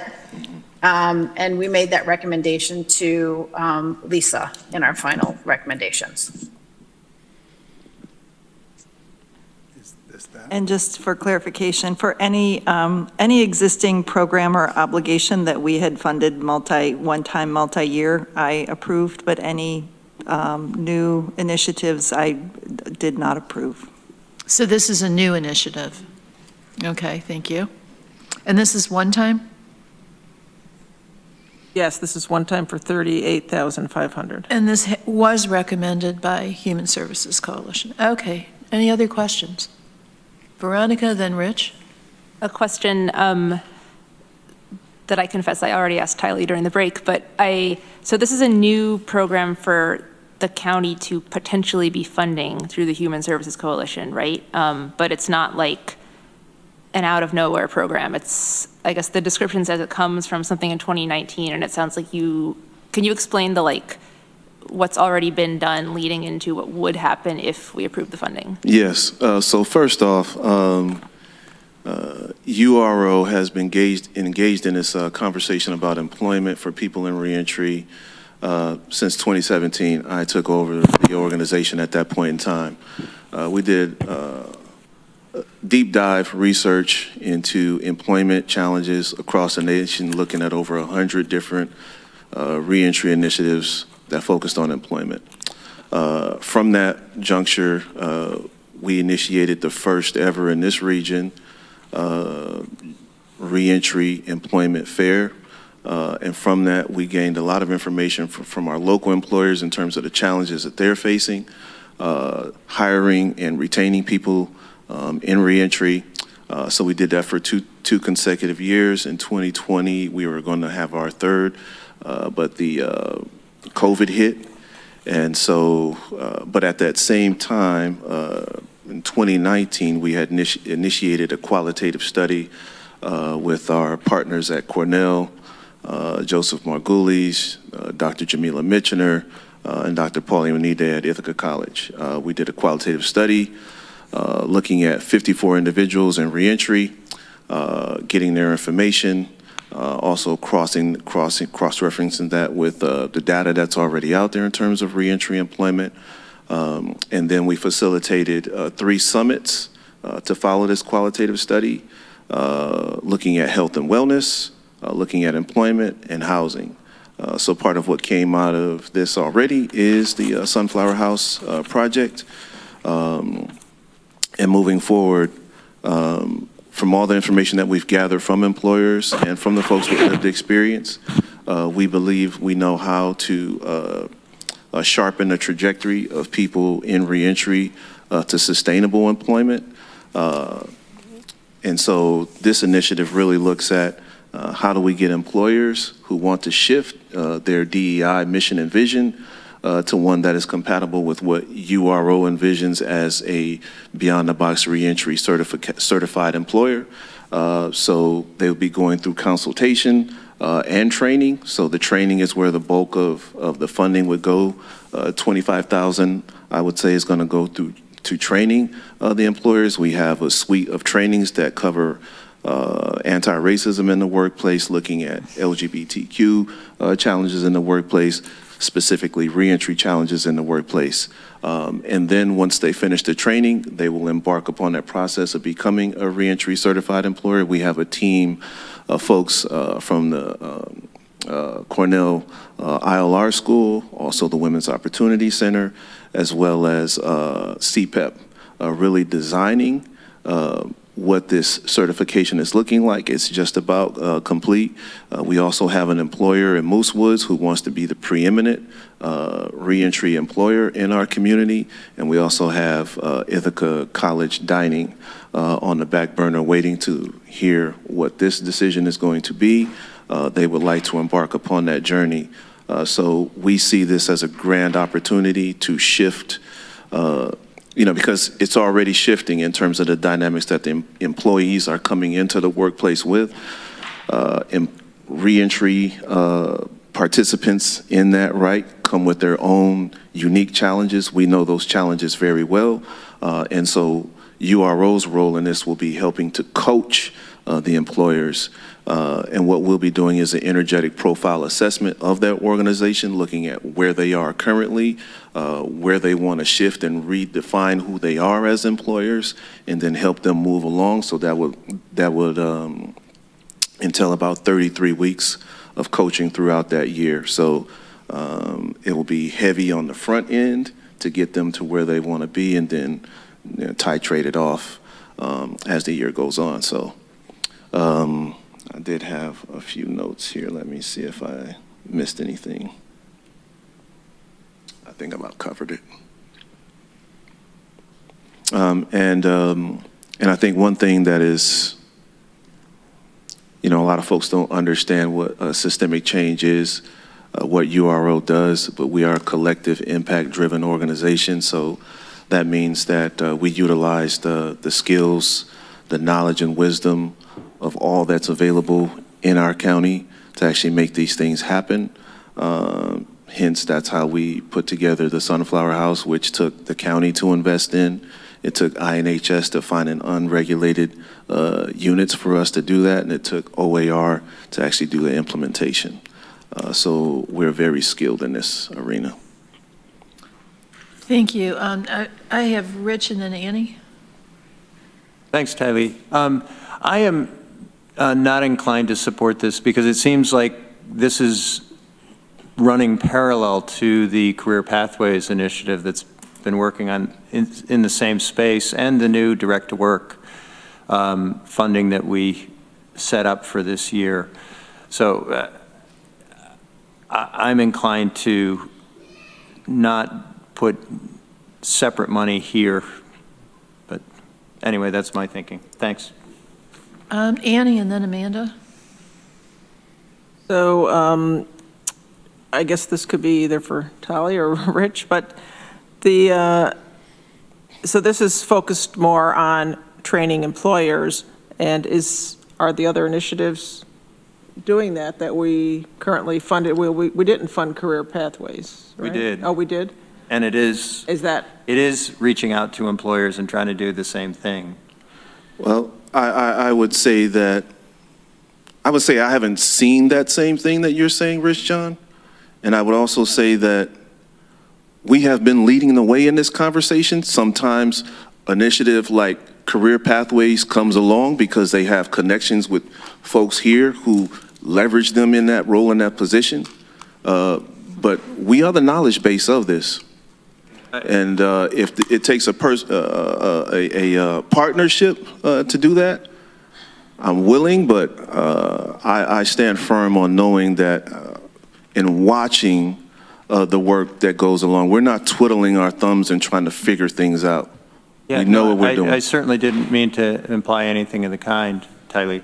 But I do know URO has been participating with Career Pathways at those meetings, so that using a collaborative approach where it's one organization doing it, I find is, that's just where I'm thinking. I hear what you're saying, but this is an employer certification that is actually making an employer in this community a representation of what reentry employment looks like, right? To be a model for the rest of the employers to jump on. Nobody is doing that. We can get that done in a year and a half and have a model that represents what it should look like and for other employers to get on board with that. Okay, Amanda and then Randy. Thanks. I just want to clarify, so this is one time, but it's a pilot? So, in future years, will you need more money? I'm confused. What's going to happen after 1 year? Our belief is that once the other employers see what's going on with Moosewood and with Ithaca College, they're going to want to jump on board. We haven't necessarily figured out exactly what that's going to look like in terms of those employers paying that, but the employers are going to be paying for the DEI consultant and things of that nature right now. And I think if they're going to see success from Moosewood and from Ithaca College, I think the buy-in will be significant. And we're also applying for other funding streams from different national organizations, national foundations. Thanks. Randy? Yes, I'm going to vote for this.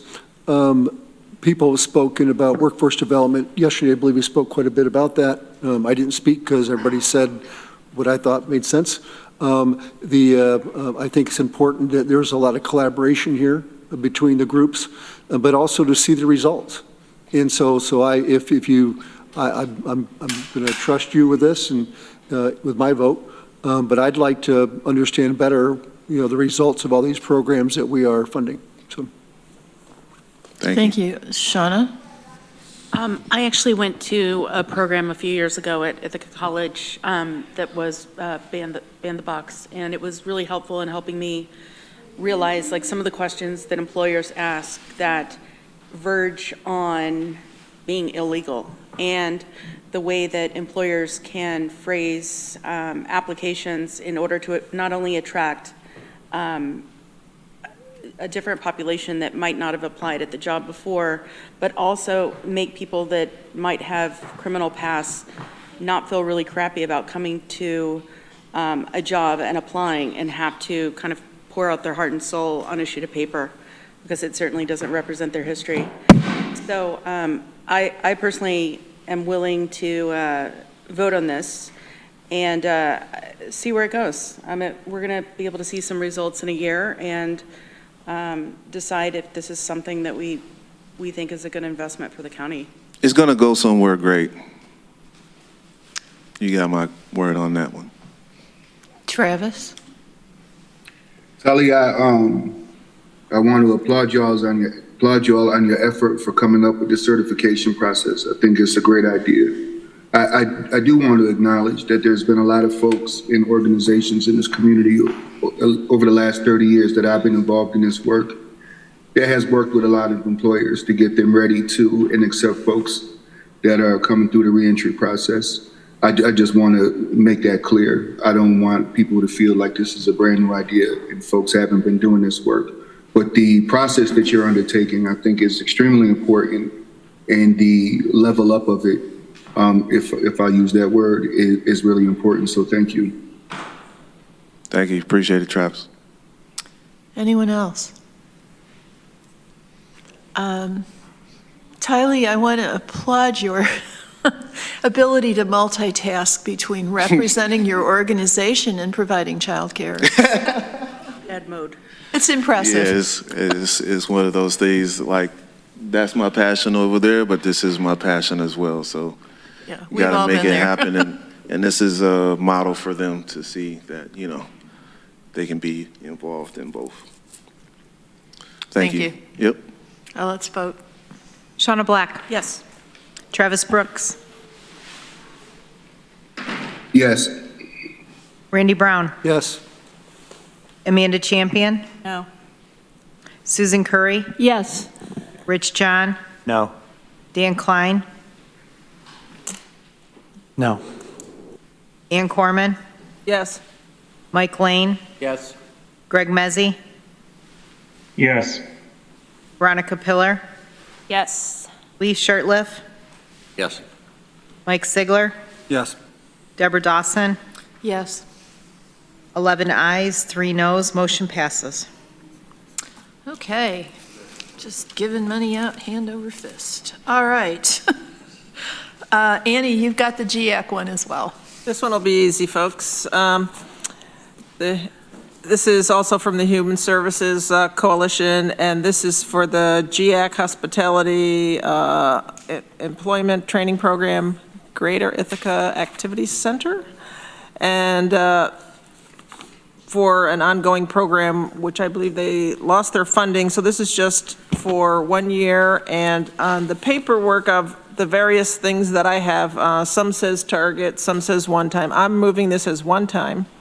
And also, it's contingent on the organization not receiving a strategic tourism grant in 2024. And I received word that they are in the process of filling out an application for an appropriate program through them.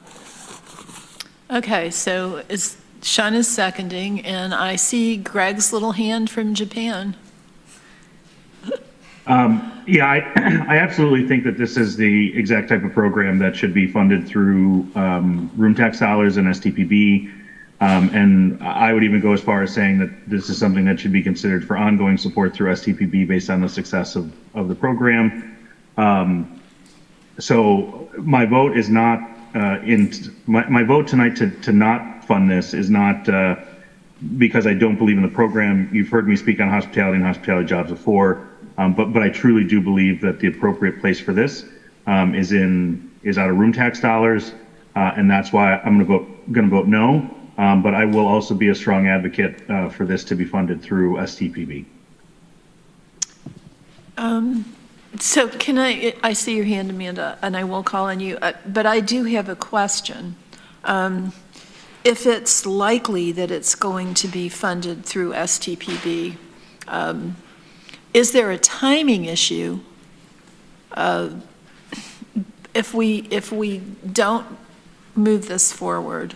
And also, I guess, a question I would have is, if we have to fund it for some period of interim funding while they're waiting for an STPB grant, would they give us back that money? This is contingent. No, waiting for them to get. Yeah, I understand that, but it's kind of a horse and cart question. how soon do you need to get this program up and running? I mean, I guess what I'm asking is there a scenario in which this would be like a loan to GIAC to get this program either up or continued while you wait to hear from STPB? We have Leslyn here. Yeah, I know. We got Leslyn. Can we ask Leslyn that from GIAC rather than asking somebody else to speak for GIAC? Well, Travis is here. That's fine, Annie. Yeah. Leslyn can answer. Hello, Dr. McBean Claiborne. How are you? Hi, all. Thank you for taking this up again. And Deborah, I appreciate your question. I was hoping someone else would answer. No, you're on the hook, girl. But certainly, if we get the funding through STPB and we have already sort of begun that process, I had conversations with Nick because I couldn't figure out where it fit based on the goals of STPB, but he seemed to think there's a place for it to fit. If we get our funding through STPB, I have no problems with the county getting back its money. This program has been around. This is not new. Next year will be 10 years that we have been doing and running a very incredibly successful and impactful hospitality employment training program. And I want to emphasize real quickly that this is more than hospitality training. The skills that people learn in this program are transferable to just about any other job. And we've seen people go into various industries using that skill and getting permanent employment, making a huge difference, taking them off of, the rules for services that the county pays for as well. And we're very proud of that. Now, in terms of the other half of your question is, can we, I don't know how quickly STPP monies come through, but we really hope that in the beginning of the year that we will have funding to keep this program going.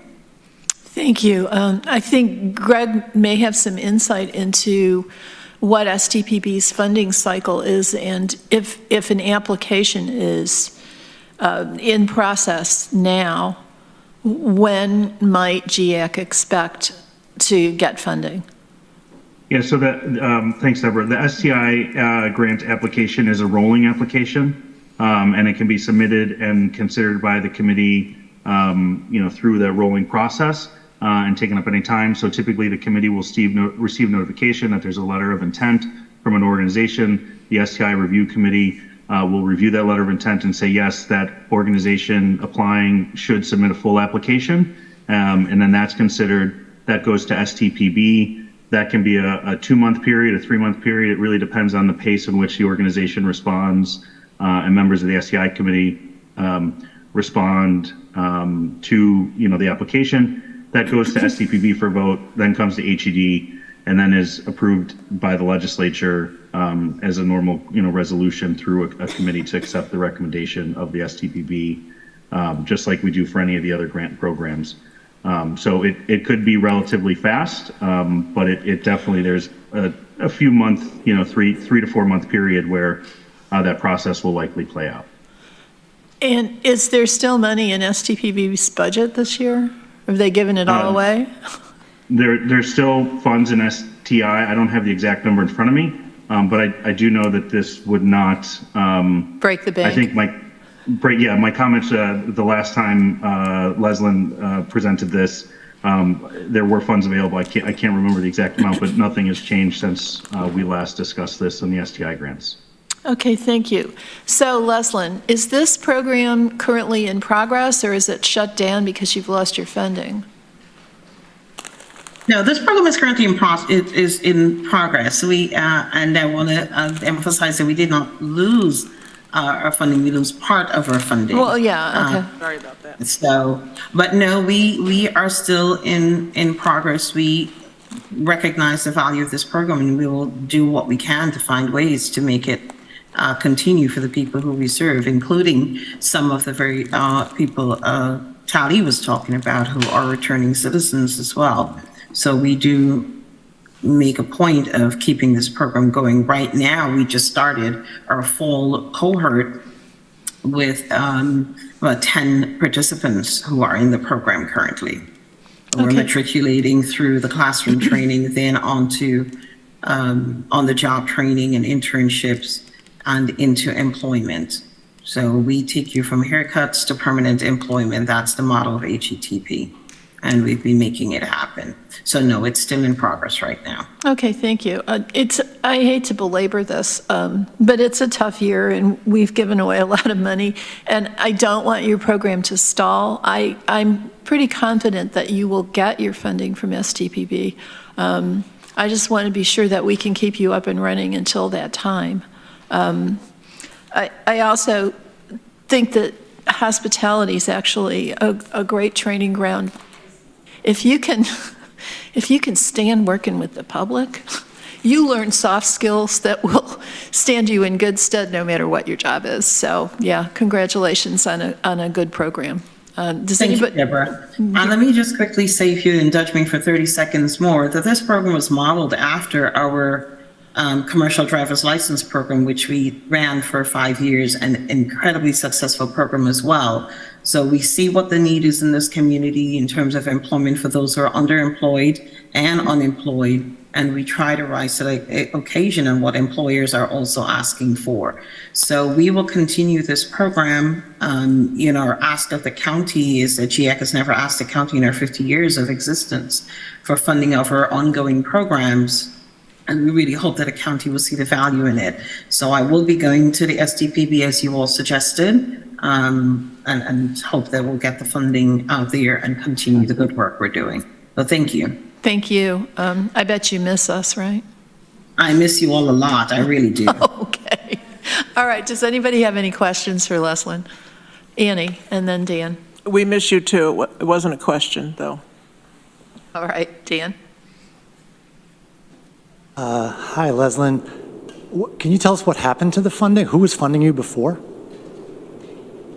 This was a grant-funded program, very similar again to our CDL program. It was funded through the Ithaca Urban Renewal Agency. It's all grant funded, and over the years, of course, more and more organizations are seeking funding from the IURA CDBG funding. And so we've gone down from what it takes to run the program, which is about $120-something thousand, to funding this year of $59,000 for this upcoming year. But it's pretty much been grant funded. We do get a little bit of money from the chamber that we apply for their on-the-job training grant monies that they have for some of our employees going through, and what other grants we can piece together. Thank you. My next comment is to my colleagues here. I think if it is the will of the legislature, we should direct STPB to grant this money, because it's not their money, it's our money. We will vote on it anyway. Why go through this roundabout process of putting contingent on their approval when their approval comes back to us anyway for a vote? That is my, I don't want a contingent on their approval, because then they're not really motivated to fund it, are they? I'd say we direct them to fund it. Okay. Greg's got his hand up, and then I've got Rich and Mike.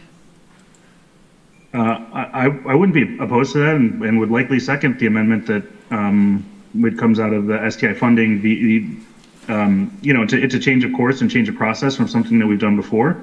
But I have a hospitality background. My training has fully been in hospitality. I see 125% the value of this. I'm where I am today because I've had hospitality training. And so, Dan, I think, I would totally be, we usually go at odds with STPB funding, but I definitely want to see this program supported. And if that's the path to do that in a dynamic budget year, by all means, we should consider all options. Okay. Rich and then Mike. I understand the sentiment, and my understanding this is one-time contingent money. Is that the correct classification? So we'll get the funding to the organization, but I'm reluctant to give direction to the STPB in that why we set them up was for them to exercise judgment. If we say to do that and then we tell them what to do, we're giving them conflicting signals. I don't have any concerns at all that this program will get funded because we're going to do it if they don't, but I think we should not interfere with their process. I will support this. Mike? I agree with that. There's been controversy with the STPB for many, many years, back and forth. They're running pretty well. I think this is a scab I wouldn't want to see us pick. With that pleasant imagery. Good visual image.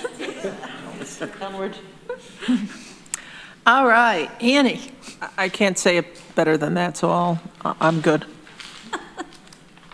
Yeah, guys, I appreciate your enthusiasm, Dan. And I'm not all that familiar with the STPB process. Frankly, I've tried to stay far away from it, in part because we had such a huge megilla the first year I was on the board over STPB funding. But I don't think our relationship with our advisory committees, of which STPB is one, but a special case, I don't know that we want to start stepping over those lines. I don't know that it's picking a scab, but I'm just kind of reluctant to step into that. So, is there anything else on this? Dan? I just want to be clear. Rich said this is in contingent. I don't see that. Is that true? I think it was added. What? It's written in there. Well, I don't know where there is anymore because I think it's in the JOT form, wasn't it? Yep, but I also said it. Okay. It's written. It's pretty much the only one line on that's left on the JOT form. This is contingent on the organization not receiving a strategic tourism grant in 2024. In my mind, that's different than putting it into the contingent fund. So I just want to be clear. Are we recommending? I said that, yes. Yes, I'm recommending it to be put in contingency. Thank you. Yep. Okay, we got it? Yep. All right, ready to vote. Shauna Black. Yes. Travis Brooks. Yes. Randy Brown. Yes. Amanda Champion. Yes. Susan Curry. Yes. Rich John. Yes. Dan Klein. Yes. Ann Corman. Yes. Mike Lane. Yes. Greg Mezzi. Yes. Veronica Pillar. Yes. Lee Shirtliff. Yes. Mike Sigler. Yes. Deborah Dawson. Yes. That is 14 ayes. Motion passes. Yeah, that's what you get for having a good lobbyist. Thank you, and I just have to say I really appreciate your vote, and I do miss those picking scabs and horses out of the barn. Take care, Leslin. It was good to see you. Well, good to see you all. All right, Mike Sigler, you're up. Sorry. Question So, I gotta get to the mic. So I pitch this every year, so I should be in pretty good practice at this point. I think this is something that we do that's great. This park planning. Planning already has it set up. I took it, We I missed one, did but- something out of order. That's okay. Mike started, we'll double back. It's all right, I can wait. It'll be greater even now that I've practiced. God, we are a rigid bunch of people. Okay, Randy, HSC contingent fund.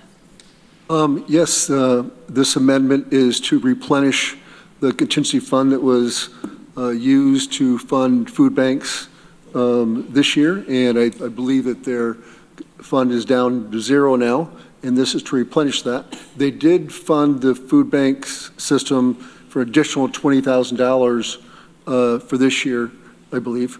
So it's just to replenish it. Okay, thank you. Any questions for anyone? Second.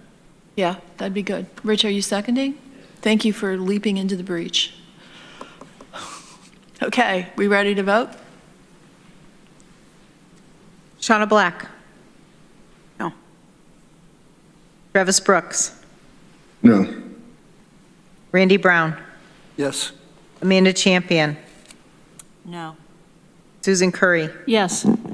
Rich John. Yes. Dan Klein. Yes. Ann Corman. Yes. Mike Lane. Yes. Greg Mezzi. Yes. Veronica Pillar. Yes. Lee Shirtliff. Yes. Mike Sigler. Yes. Deborah Dawson. Yes. It's Food for hungry people. Come on. 11 ayes, 3 noes. Motion passes. Oy, okay. All right, Sigler, you're up. All right, so I pitch this every year, and this is something I think, I like this because it's a direct fund, and it really does rely on the towns to apply for the money. Basically, it's $50,000 one-time money, because I do it every year, or I try to, and didn't do it during COVID, but what you do basically is if your town needs investment in one of its parks, it applies. It can apply for $5,000, and it's first come, first served. So basically, there's only going to be 10 grants a year. So for the town of Newfield, I like it because of the creativity that comes out of the towns. The town of Newfield applied for its park to put in Wi-Fi. So everybody that goes to the park now has Wi-Fi. You know, Dryden, they used it to do the station park, which I recommend. Even though Toads 2 is now closed, it is still worth the drive out to that park. And then Lansing used it for trees and I just like the idea because it brings the towns in and and we get very inventive ideas from it. And I think that's the kind of thing we're looking for, that kind of dynamic. With all these towns and all the brain power that's there, it's nice to see kind of what those towns do and then other towns can apply the same method. So I just always have liked this program. Thanks, that's it. Second, Randy? Thank you. Okay, I've got Mike Lane and Dan Klein. I wondered, is there anyone from planning here tonight? Katie was here. Yep, I'm here. Hi, Katie. Could you just tell us what the status of these grants are? Is there still money available from last year or anything? Has that all been used up? Where are we with the program? Yeah, sure. So the 2023 budget included $50,000. We've allocated all of that funding already to, actually, Mike, it was 11 municipalities because some municipalities don't ask for the full 5,000, so it let us have an extra municipality got funding. All but 2 projects have executed contracts, and 1 is anticipated to be signed this week. The contract term runs through mid next year. The goal and the expectation is that the project will be completed in 2023, but then you've got time to get invoices in and payments and everything. So that's the status of this year's money. Thanks, that's helpful. Okay, and Katie, this is like the 3rd or 4th year, right? 3rd year. Yeah. And it's been done twice before, in 2019 and in 2023. And both times we've had takers for all the money, right? Yes. Yep. Okay, thank you. Okay, Dan and then Veronica and Sigler again? I just want to ask Katie a question. So. Okay. Dan? Thank you. So I love this program. This is my favorite Mike Sigler thing. Wow. Hazel's like pretty awesome, dude. What is? Hazel, my daughter. Is Yeah, Hazel's way better. Just saying. Fair enough. And I'm also very supportive of the towns. I always think that the county should have a big role in helping the towns. This is happening at the same moment that there's this discussion with the towns about paying for some other services that we want to share with them. So I know a lot of people will not see these as related, and that's fair enough, but I do see them as related. So I'm going to move an amendment to this amendment to put this money into contingency. Contingent on what? You don't need a reason to put in contingency. You put it into contingency, and then at such a time as someone wants to take it out, they make a motion and bring it out. I will second that. Okay. Is that friendly? That is not friendly, no. Okay. So now we're addressing Dan's amendment, not the general wonderfulness of the Parks program. Does, Rich? The reason I seconded the motion is I think that we are making a major commitment to the towns. And I would like to use this program, which I think is a great program too, as a carrot. Let's get that cost sharing figured out and celebrate it with the Parks program. Okay, who's got something to say about the amendment? Because this, okay, Mike. Yeah, I don't want to see us do this amendment because, first of all, I think procedurally, I think it would really be a problem for the planning department to try to figure out. Do they go ahead and take the applications from 12 municipalities and then tell them that, well, maybe there's some money, maybe there isn't? Dan, I see what you're trying to do here, and I understand it. I really want to see the towns put in money toward the emergency program, but I don't see tying this to it. Anybody else on the amendment? Annie? Yeah, we have another amendment on after that, for housing affordability. Should we put that in contingency, waiting, till the municipalities agree to pay a portion? I don't think so. The state doesn't do that with their programs. And No, they just make us pay for it.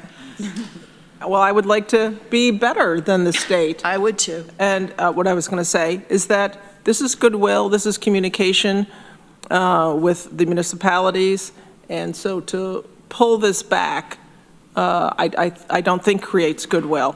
And this also helps them, to get other funding, just like we're going to be talking about in the next one. So they use these grants to leverage other grants. And as we've heard from a lot of the people, the parks and the municipalities who have gotten these funds, people, especially through COVID, after COVID, during COVID and afterwards, people are outside a lot more. So to help fund these parks, I think is for a small amount of money. I don't think, I think it's not that much to create goodwill and to help get more people outside. Norma?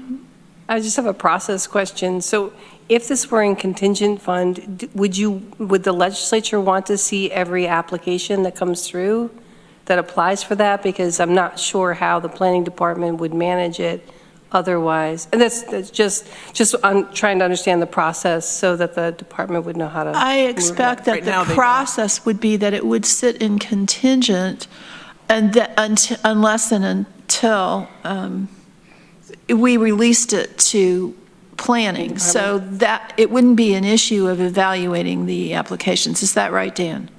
That's right. The program doesn't exist till we fund it. Right. Okay. Greg, I see your hand. Did you want to remark on the amendment? Please go ahead. Yes.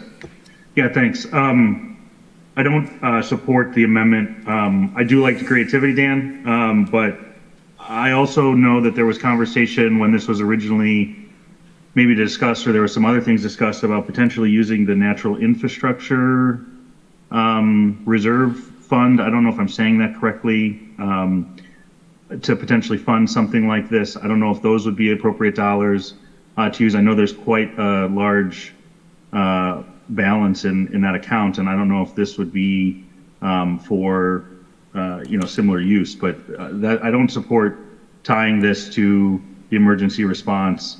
And also would suggest looking at the Natural Infrastructure Fund to potentially fund this. Okay. Does anybody else want to address the amendment? Veronica? This was the question I had before, but I guess it's related to the amendment. Last year, I know that the initial number of applications for the grant didn't even add up to the money available, and y'all had to put it out a second time and then did end up awarding all the money. So I wonder, is there a big appetite for these grants this coming year specifically. I'm sure at some point there will be, and we all love the parks, but I wonder what you think, Katie, and that would, I think, be related to using this as some sort of a carrot bartering chip. I don't know exactly what's going on. Yeah, you're right, Veronica. We did have to issue a second round of funding because there was close to $15,000 out of the 50 that wasn't applied for in the funding round that we had. So we went to committee and they asked us to do a second round of funding to kind of beat the bushes and see what we could get for applications. And so we did do that. And then through that second round, we wound up funding the rest of the money. Do you have a sense of how much enthusiastic response you would get if we did this again in 2024? I don't really. I think you all might know that better, going to your town board meetings and that kind of thing. Randy, is this about the amendment? To respond that both Newfield and Enfield are interested in this. I know other towns probably are too. Okay. So it's interesting that you don't have to have a reason attached to your contingency, but we all know what the reason is. And again, I appreciate the creativity, but it just seems kind of thuggish in a way, you know? If you don't do what we want you to do, we're going to kneecap you. I mean, I don't know. I'm probably overstating it, and it's because I'm Italian. It's because I'm Italian. But I don't know. I just don't think as a legislature that's becoming behavior. It kind of makes me uncomfortable. I don't know. I would just as soon, under all the circumstances, forego this for a year. And, you know, because we had trouble selling it out this year. You know, if we skip it for a year, it's not going to kill anybody. Yeah, I've got Annie and I've got Shauna. I'd like to make an amendment to reduce the amount. No, I can't do the amendment because we're in. There's an amendment on Never mind. We're amended out, Annie. Shauna. We'd like to call the question.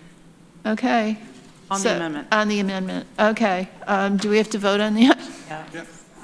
Hey, Vay, who's going to second that? Amanda seconds. Okay. Shauna Black. Yes. Travis Brooks. Yes. Randy Brown. No. Amanda Champion. Yes. Susan Curry. No. Rich John. Yes. Dan Klein. Yes. Ann Corman. Call the question. Wait, this is voting on calling the question? Yes. Oh, okay. On the amendment, right? Yeah. This is voted to call the question. Yes. On the amendment, yes. Yes. I figured you'd. Okay. Yes. I wasn't clear, so I I'm was saying thinking yes. something. Wasn't clear either. Mike Lane. Yes. Greg Mezzi. Yes. Veronica Pillar. Yes. Lee Shirtliff. Yes. Mike Sigler. Yes. Deborah Dawson. Yes. 12 ayes, 2 noes, motion passes. Okay, so now we're going to vote on the amendment unless anybody has, well, yeah, they can't say anything because we just called the question. All Want to right. clarify what that is? The amendment is to make this funding contingent. All right.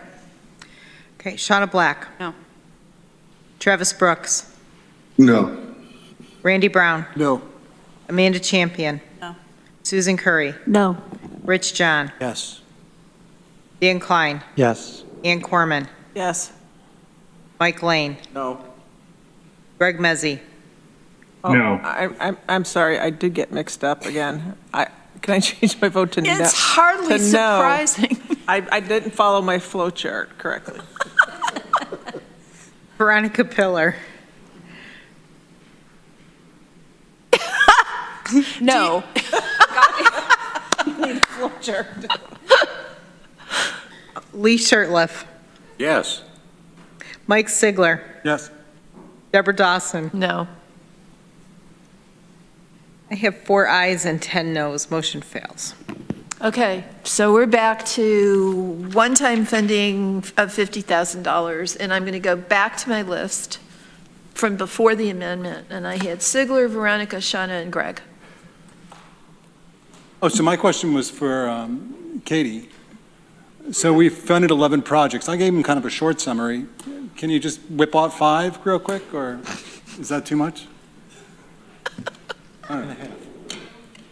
Yes, I can. Okay, Village of Cayuga Heights, repair and repoint stone structures within the park. Village of Freeville, repair and repaint pavilion, fire pole, replace basketball net, install nest swing, benches, and more swings, and a trash can. The town of Dryden, between Howell Woods and Pinckney Road, construct trail by staff, install gravel subbase and stone dust surface on the former rail bed. Lansing, plant wildflowers along a ditch at Lansing Playground and purchase and install a soul spinner playground equipment. Am I to 5 yet, or do you want me to keep going? I think we got the gist. All right. Okay. That all sounds terrific to me. Yes, okay. Veronica, Pass. you even remember what you were going to ask? I already ended up saying it. Okay. Shauna? So I get this is something that we've done the past 3 years, and it's really awesome. You get constituents that say, I love the park you built, or flowers, or whatever, but I mean, this was supposed to be a really difficult budget year, and the fact that we actually talked about not hiring people, that we're going to continue to be under a hiring freeze. We have people that have voted against going over the tax cap, and I understand that it's one-time money, but it's still money going out the door. And for me personally, I felt like this was a luxury whenever we were in luxury times and we weren't raising the tax rate. I'm not saying that we're like doomsday, but I do feel like we're not in luxury times, and so I will be voting against this. Okay. Greg? Could I move that we fund this out of the natural infrastructure fund reserve or whatever, I guess fund, I just leave it at that. That would be an amendment, and you are more than welcome to move that. Can I get a second? Seconded by Randy. Okay, let's talk about the You amendment. want to see if it was friendly first? Oh, okay. It is, that is friendly. That is friendly. Is it unfriendly to anyone in this room? Yeah. It's not friendly to me because I don't understand. Katie has her hand. Okay, Katie? So right now, the Natural Infrastructure Capital Program is kind of governed by guidelines that were approved by the Peak Committee in 2019. Peak has already asked us to review those guidelines as part of our 2024 work program, and we will be doing that. As it stands right now, the program, if it's funded under the current guidelines, would be restricted to municipalities that want to purchase land to hold it or hold an easement on the land. So it wouldn't, right now, the way it's structured, allow it for buying playground equipment or that type of thing. So it would, I guess this, if it comes out of this fund, it would be contingent on the committee approving changes to the program guidelines that would allow it to be used. Okay, Annie.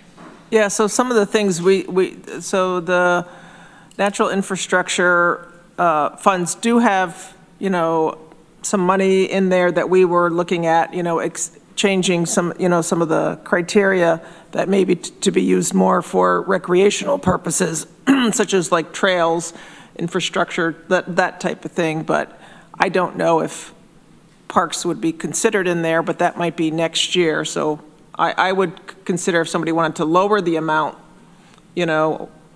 for this year also. Okay, Dan and Veronica. I mean, I would think that what Greg is moving is a budget transfer, a budget line transfer. I don't think you would take the money out of that budget line and put it into a different budget line. And it's no longer subject to the regulations of the first budget line, the limitations. That's how I would interpret what Greg is proposing. So That was my intent. I don't think that, so yeah, I don't think we need to worry about what the guidelines were. Can we do that? I believe every budget line is up for grabs in the budget. I don't see why it wouldn't. I'm not entirely comfortable with that analysis. I would defer to administration and planning to confirm that that's in fact the case.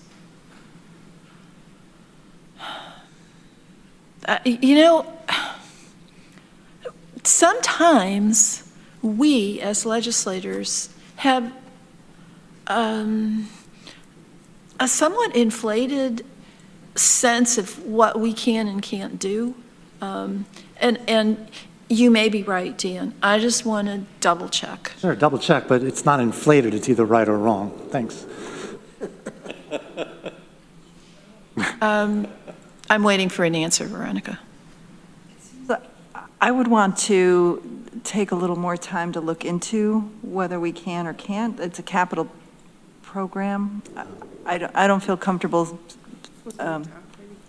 just deciding right on the spot, but maybe we can come back to you by tomorrow with an answer. That would be helpful. So what's the motion now, to table it?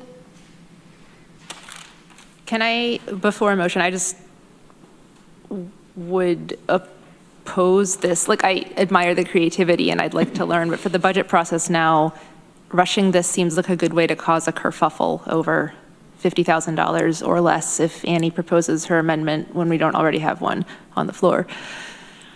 Here's a kerfuffle, there's a kerfuffle, everywhere a kerfuffle. Does anybody mind if we just table this till tomorrow? I think I think Greg made an amendment, though.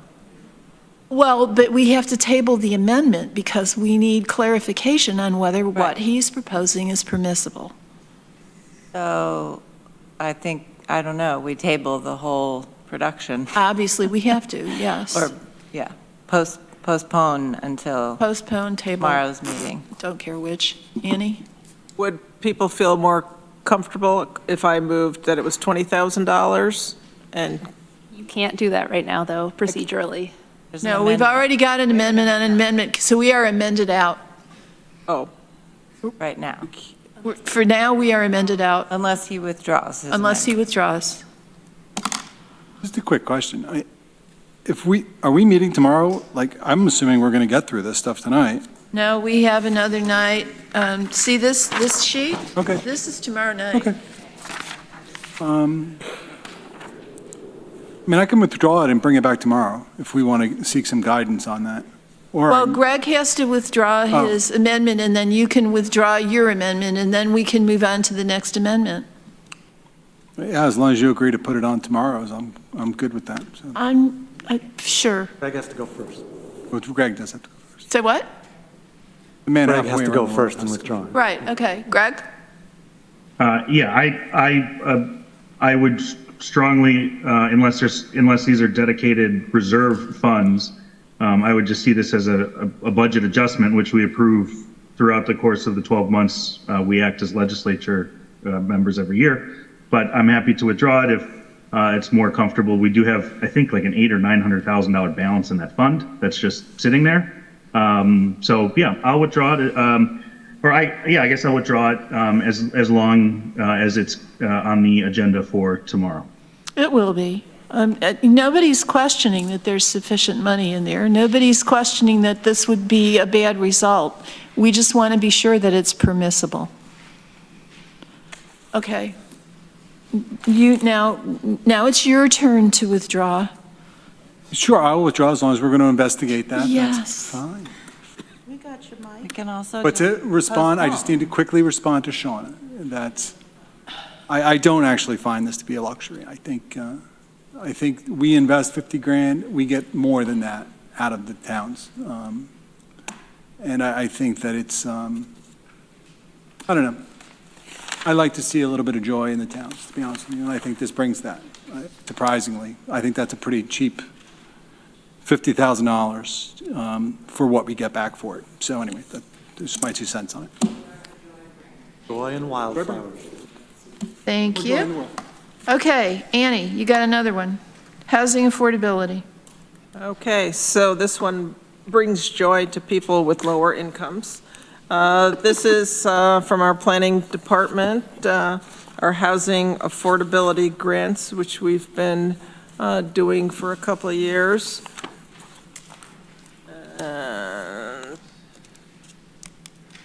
Lost most of my paperwork. But anyway, this is something we've used to leverage, over $1 million that municipalities can then help them up. So this is money that they can use to get grants towards bigger projects. I'll leave it at that. If people have more questions, they could ask Katie if she's less tired than me.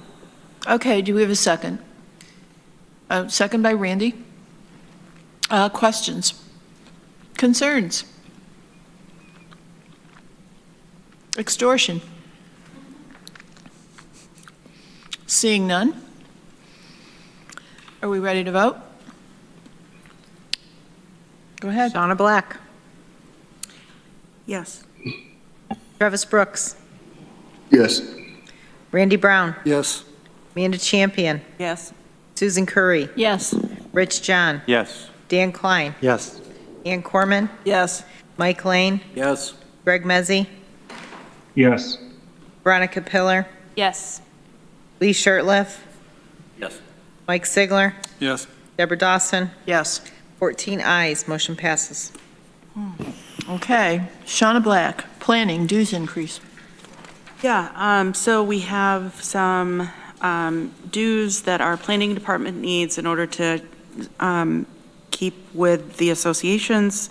So I would like to make an amendment to add $4,474 to pay for those dues. Randy seconds. Any discussion?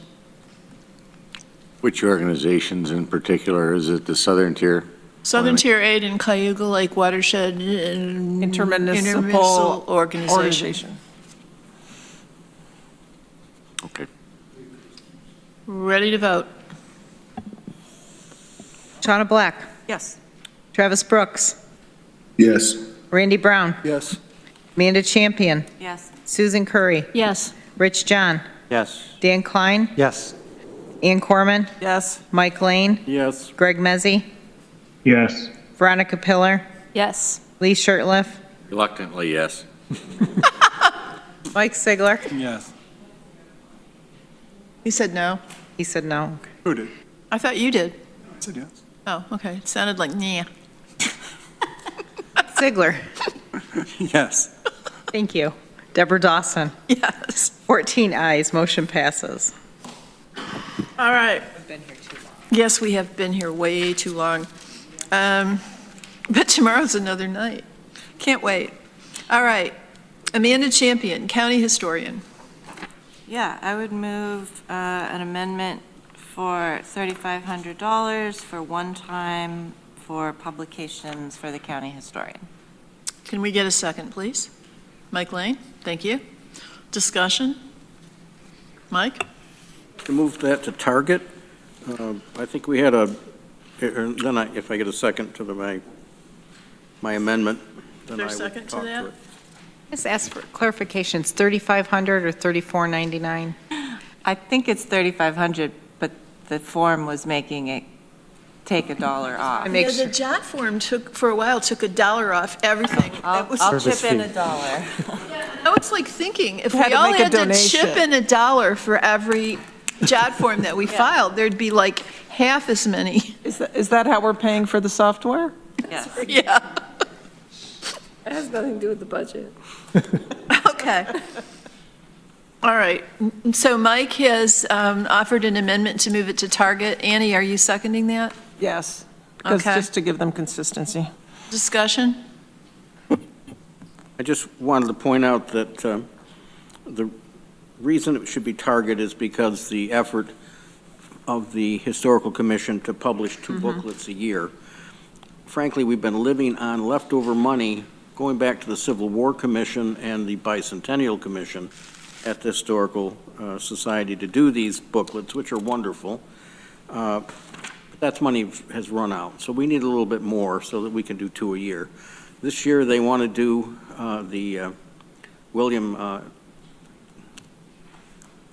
Henry Miller. Henry Miller, the architect, who did so much in Ithaca and Tompkins County and around, and also a really important one they really want to work on, and that's the LGBTQ history, for local history. And they've been looking at an outline for that from a very distinguished author, and it looks very interesting.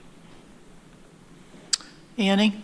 Yeah, I just want to say, for continuing this from year to year, as people know, if you're a writer, books aren't started and finished within one calendar year. So this gives them consistency, where projects are taking, and the research takes many, many years.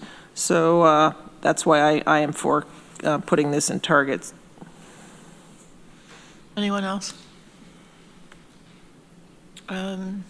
Is that friendly? No. Okay. So we need to vote on the amendment. The amendment is to put it to target. Yes. Thank you. Shauna Black. Yes. Travis Brooks. Yes. Randy Brown. Yes. Amanda Champion. Susan Curry. Yes. Rich John. Yes.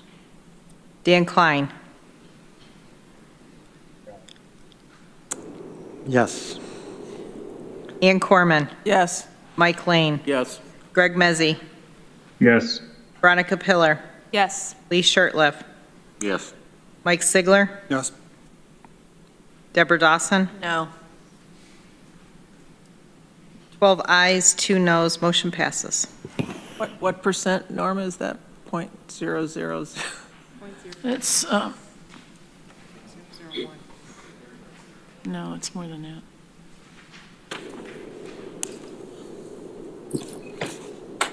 $4,500 is listed as 0.01, so $3,500 is probably also 0.01. Yep. Sorry, I thought you could see it on there. And tomorrow night, we've got We got 2/3 of the a back of the percent. page. We got the back of the page. That was the amendment. Oh, right, that was the back of the page. Was pointing out, since we were looking at the impact on, that we have to add, if we passed everything tomorrow night, we would add another 2/3 of a percent. Just for your information. So now we can vote on whether or not we want to add this to target. No, we just voted it. We just did that. I thought we voted yes on target. Yes, we did. Vote for the. On the whole amendment. Yeah, on the whole thing. Yeah, we're voting on the whole amendment. Ready? We're ready. Shauna Black. Yes. Travis Brooks. Yes. Randy Brown. Yes. Amanda Champion. Yes. Susan Curry. Yes. Rich John. Yes. Dan Klein. Yes. Ann Corman. Yes. Mike Lane. Yes. Greg Mezzi. Yes. Veronica Pillar. Yes. Lee Shirtliff. Yes. Mike Sigler. Yes. Deborah Dawson. No. 13 ayes, 1 no, motion passes.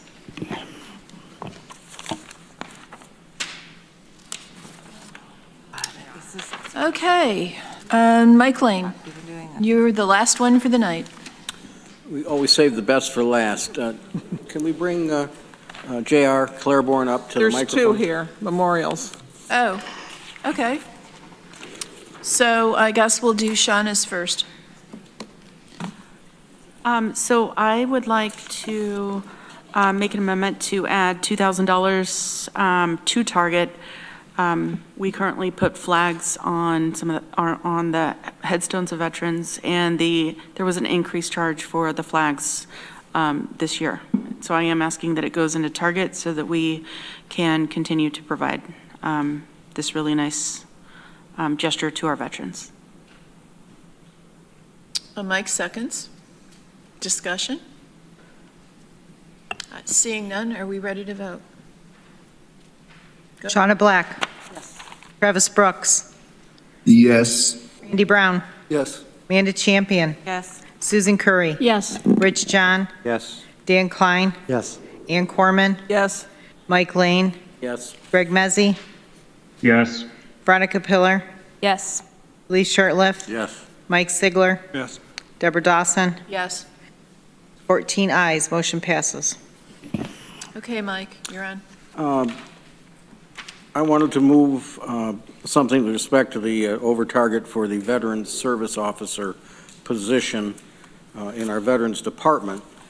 And J.R. Claiborne talked to us about that before.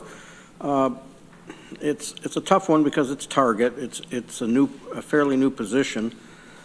But I think he can better explain than I that there is every year a grant that comes into his department, and that he can use some of that automatic grant toward this. So what I had suggested is that we do half of it, and therefore he could look to hire somebody in June of next year, or perhaps a part-time person. And that was my thoughts in what I have offered here tonight. And I think J.R. is here to answer any questions.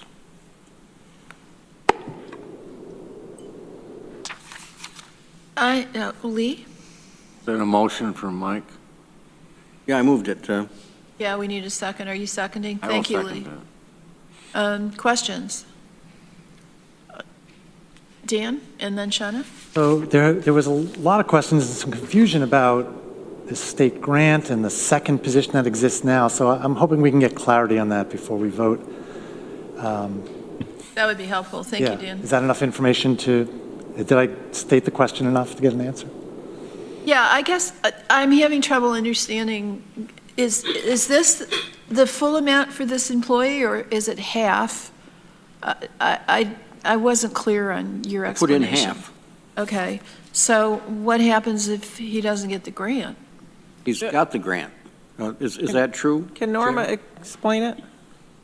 Somebody should. Yeah, okay. Yes, I have the grant currently. It comes in on the state cycle, so the next arrival would be in April. And when would you hire this person? I would love to start last year, but no, I would get started on this as soon as I'm clear to do it. Okay. Dan? So I'm sorry, Norma had her hand, was going to explain. okay. Okay. did you have your hand up? I did, but it's okay. Go ahead. No, I just wanted to make sure that folks understand that if this position is not fully funded, it will reduce the amount of services that can be provided by the department. This was 100% county funding that was removed from the department. This has nothing to do with the grant. We took the target funding. The reason we took the target funding was because we had to meet a 2% tax levy goal. But So this would be restoration? This is restoration, Of yeah, a there's- soft hiring freeze, okay. This has really nothing to do with the grant. I just want to make sure everybody understands, and I know because the grant cannot supplant county funds. It can cover some of the costs that are currently in the budget because there's a new position that was hired. It's providing funding. You can correct anything I'm saying that's wrong, JR. It's providing funding that covers programs for veterans. So all of that funding is set aside for that, but it can't supplant. This position was there prior to the Dwyer funding coming in. It can't cover this position, and we removed it because it's a targeted funded position. So is this half of the money that you need for this position, or all of it? The amendment that Mike Lane put in is for half of the position. So are you saying that we have to fund all of it? If it's a full-time position, yes, it all has to be funded. So we need to double this? That's correct. Should be $70,294. $70,294? Or Mike said hire them in June. Halfway. To fund it at 100%. Right. That's all. Can J.R. speak to what his thoughts were here about the use of the money? Yes, I think Norma said everything pretty much well, but yes, this would be used to hire this position. This is a position that would definitely, it's the next step in the evolution of this department. I think not everybody was here. This department was only started 4 years ago. The doors opened when I was hired. So this is the next step in trying to build this department and build some capacity for the office, for the department itself. So this would hire a third person for the office. The second position is an information aide, so they're more of a reception type position. This would be something that's more direct service in the ways of being able to offer advice, referral, particularly do claims, help acquire documents, needed military documents, and other things that a lot of roles what I do now, but minus the administrative roles that I have. Okay, I've got Travis, Dan, Shauna. So I think Norma answered my question. My question was going to be whether this was budget neutral from the grant, but Norma has made it clear that this isn't covered by the grant, correct? That's right. Okay, thank you. Okay, so before we go on with more comments, I think we need to entertain an amendment to raise this to the full amount. Okay, Shauna so moves. Can we get a second? That's friendly. Dan wants to, Dan, okay. So, yeah, I would like to make an amendment for us to fund the full year at, what was, 70,000? 70,294. That's friendly. Okay, And that is it, go towards target as well. so is it unfriendly to anyone here? What, can I ask a question with that? Does the grant reflect in your operating revenues to offset the program expense now, or would that be added into the budget at this point? Would you show that revenue in addition? Yes, it's in now. It is Showing in there now. Yeah. Okay. Good question, Lee. Okay, Dan, Shauna, Travis. Everybody agrees it was friendly. All right. So just to be clear, this is adding a third position, completely target funded. Right. Okay. I will not, what's that? Third position, yes. I will not be supporting this. It's not supported, it's not a maintenance of effort, it's an expansion, and I don't, we haven't funded hardly any expansions, so I will not be supporting this. But it is maintenance of effort because this was a soft hiring freeze position. There's only two positions, there's only two people in that department. This will be adding a third person. It was 3. To be clear, it was there were 3 positions funded in the 2023 budget. That were never filled. The third was never filled. That's correct. Thank you. Okay, Shauna and then Randy. Mine was just on the amendment. Okay, thank you, Shauna. Randy, and then Rich.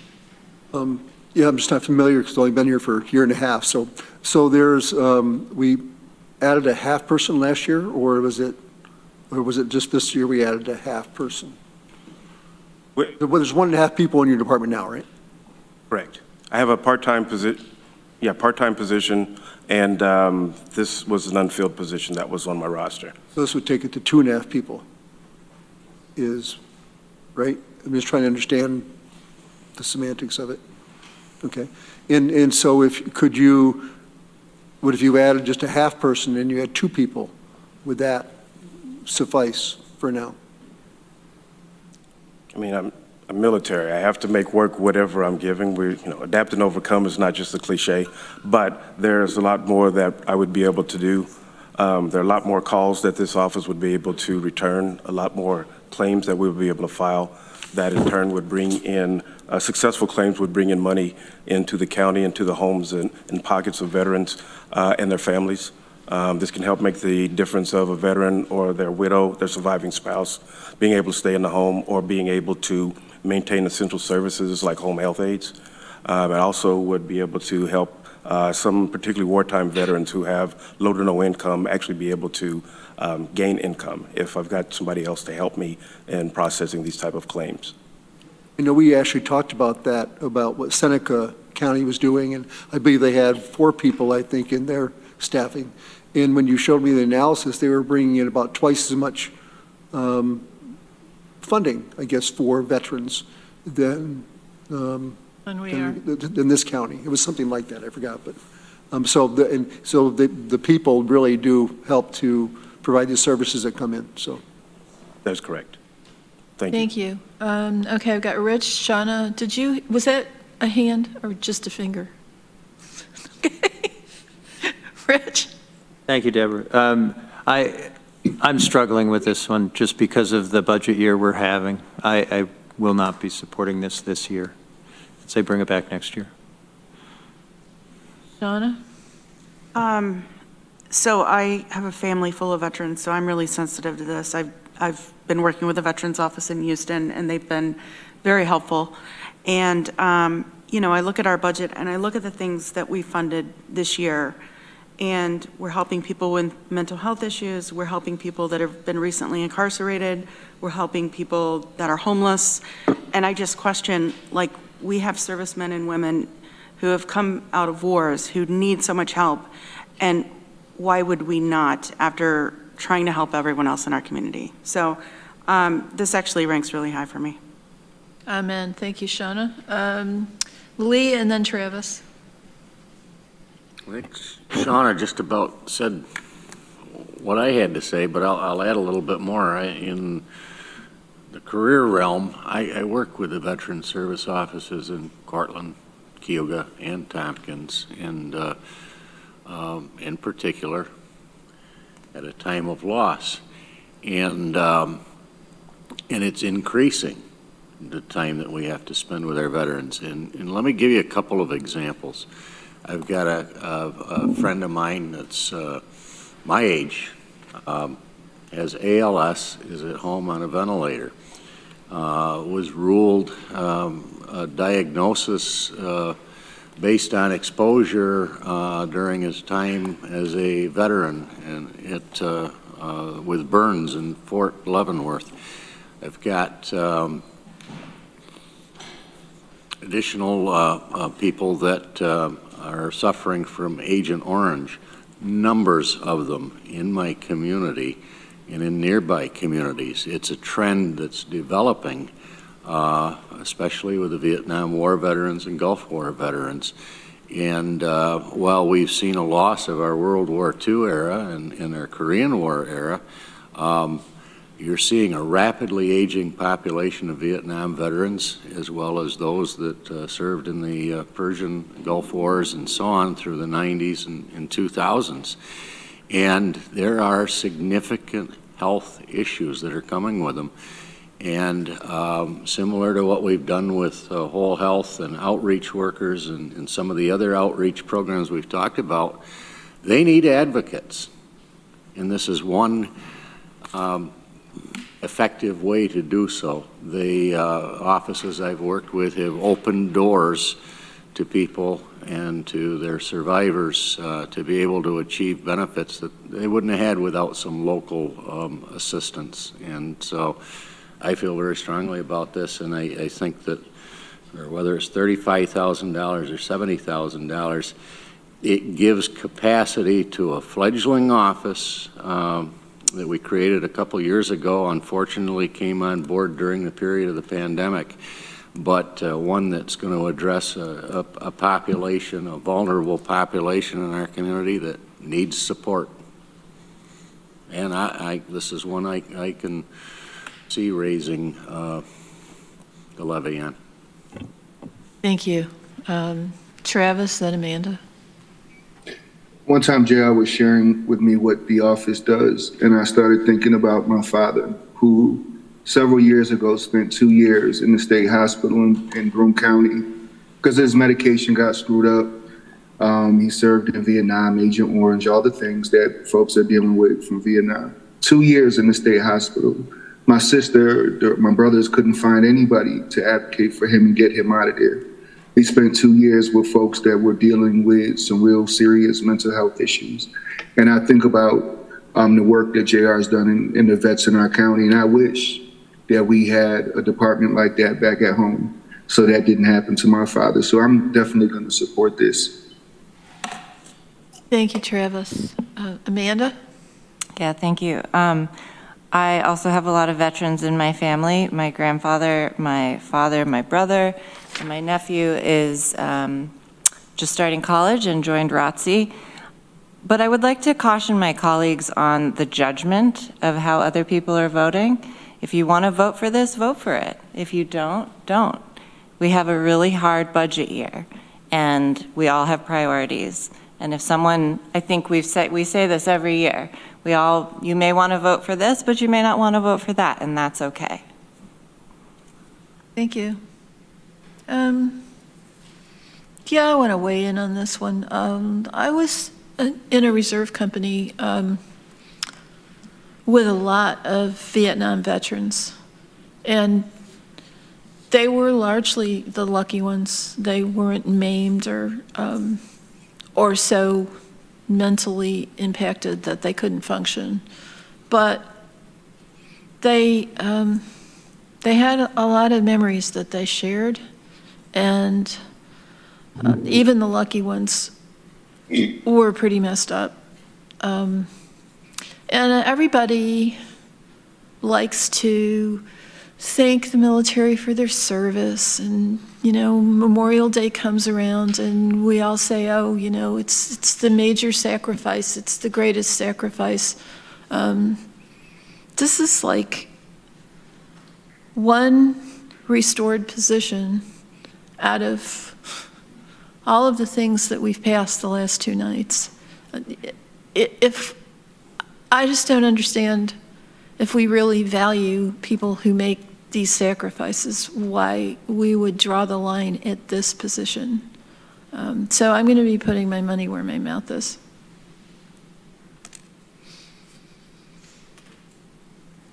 Are we ready to vote? Shauna Black. Yes. Travis Brooks. Yes. Randy Brown. Yes. Amanda Champion. No. Susan Curry. Yes. Rich John. No. Dan Klein. No. Ann Corman. Yes. Mike Lane. Yes. Greg Mezzi. Yes. Veronica Pillar. Yes. Lee Shirtliff. Yes. Mike Sigler. Yes. 11 ayes, 3 noes, motion Do I get passed. to vote? Oh, sorry. Well, I already, Deborah Dawson. Yeah. We're going to vote in favor. 11 ayes and 3 noes, motion passes. That's funny. Thank you all. We'll see you all for more fun tomorrow night. Thank you. Throwing money out the door.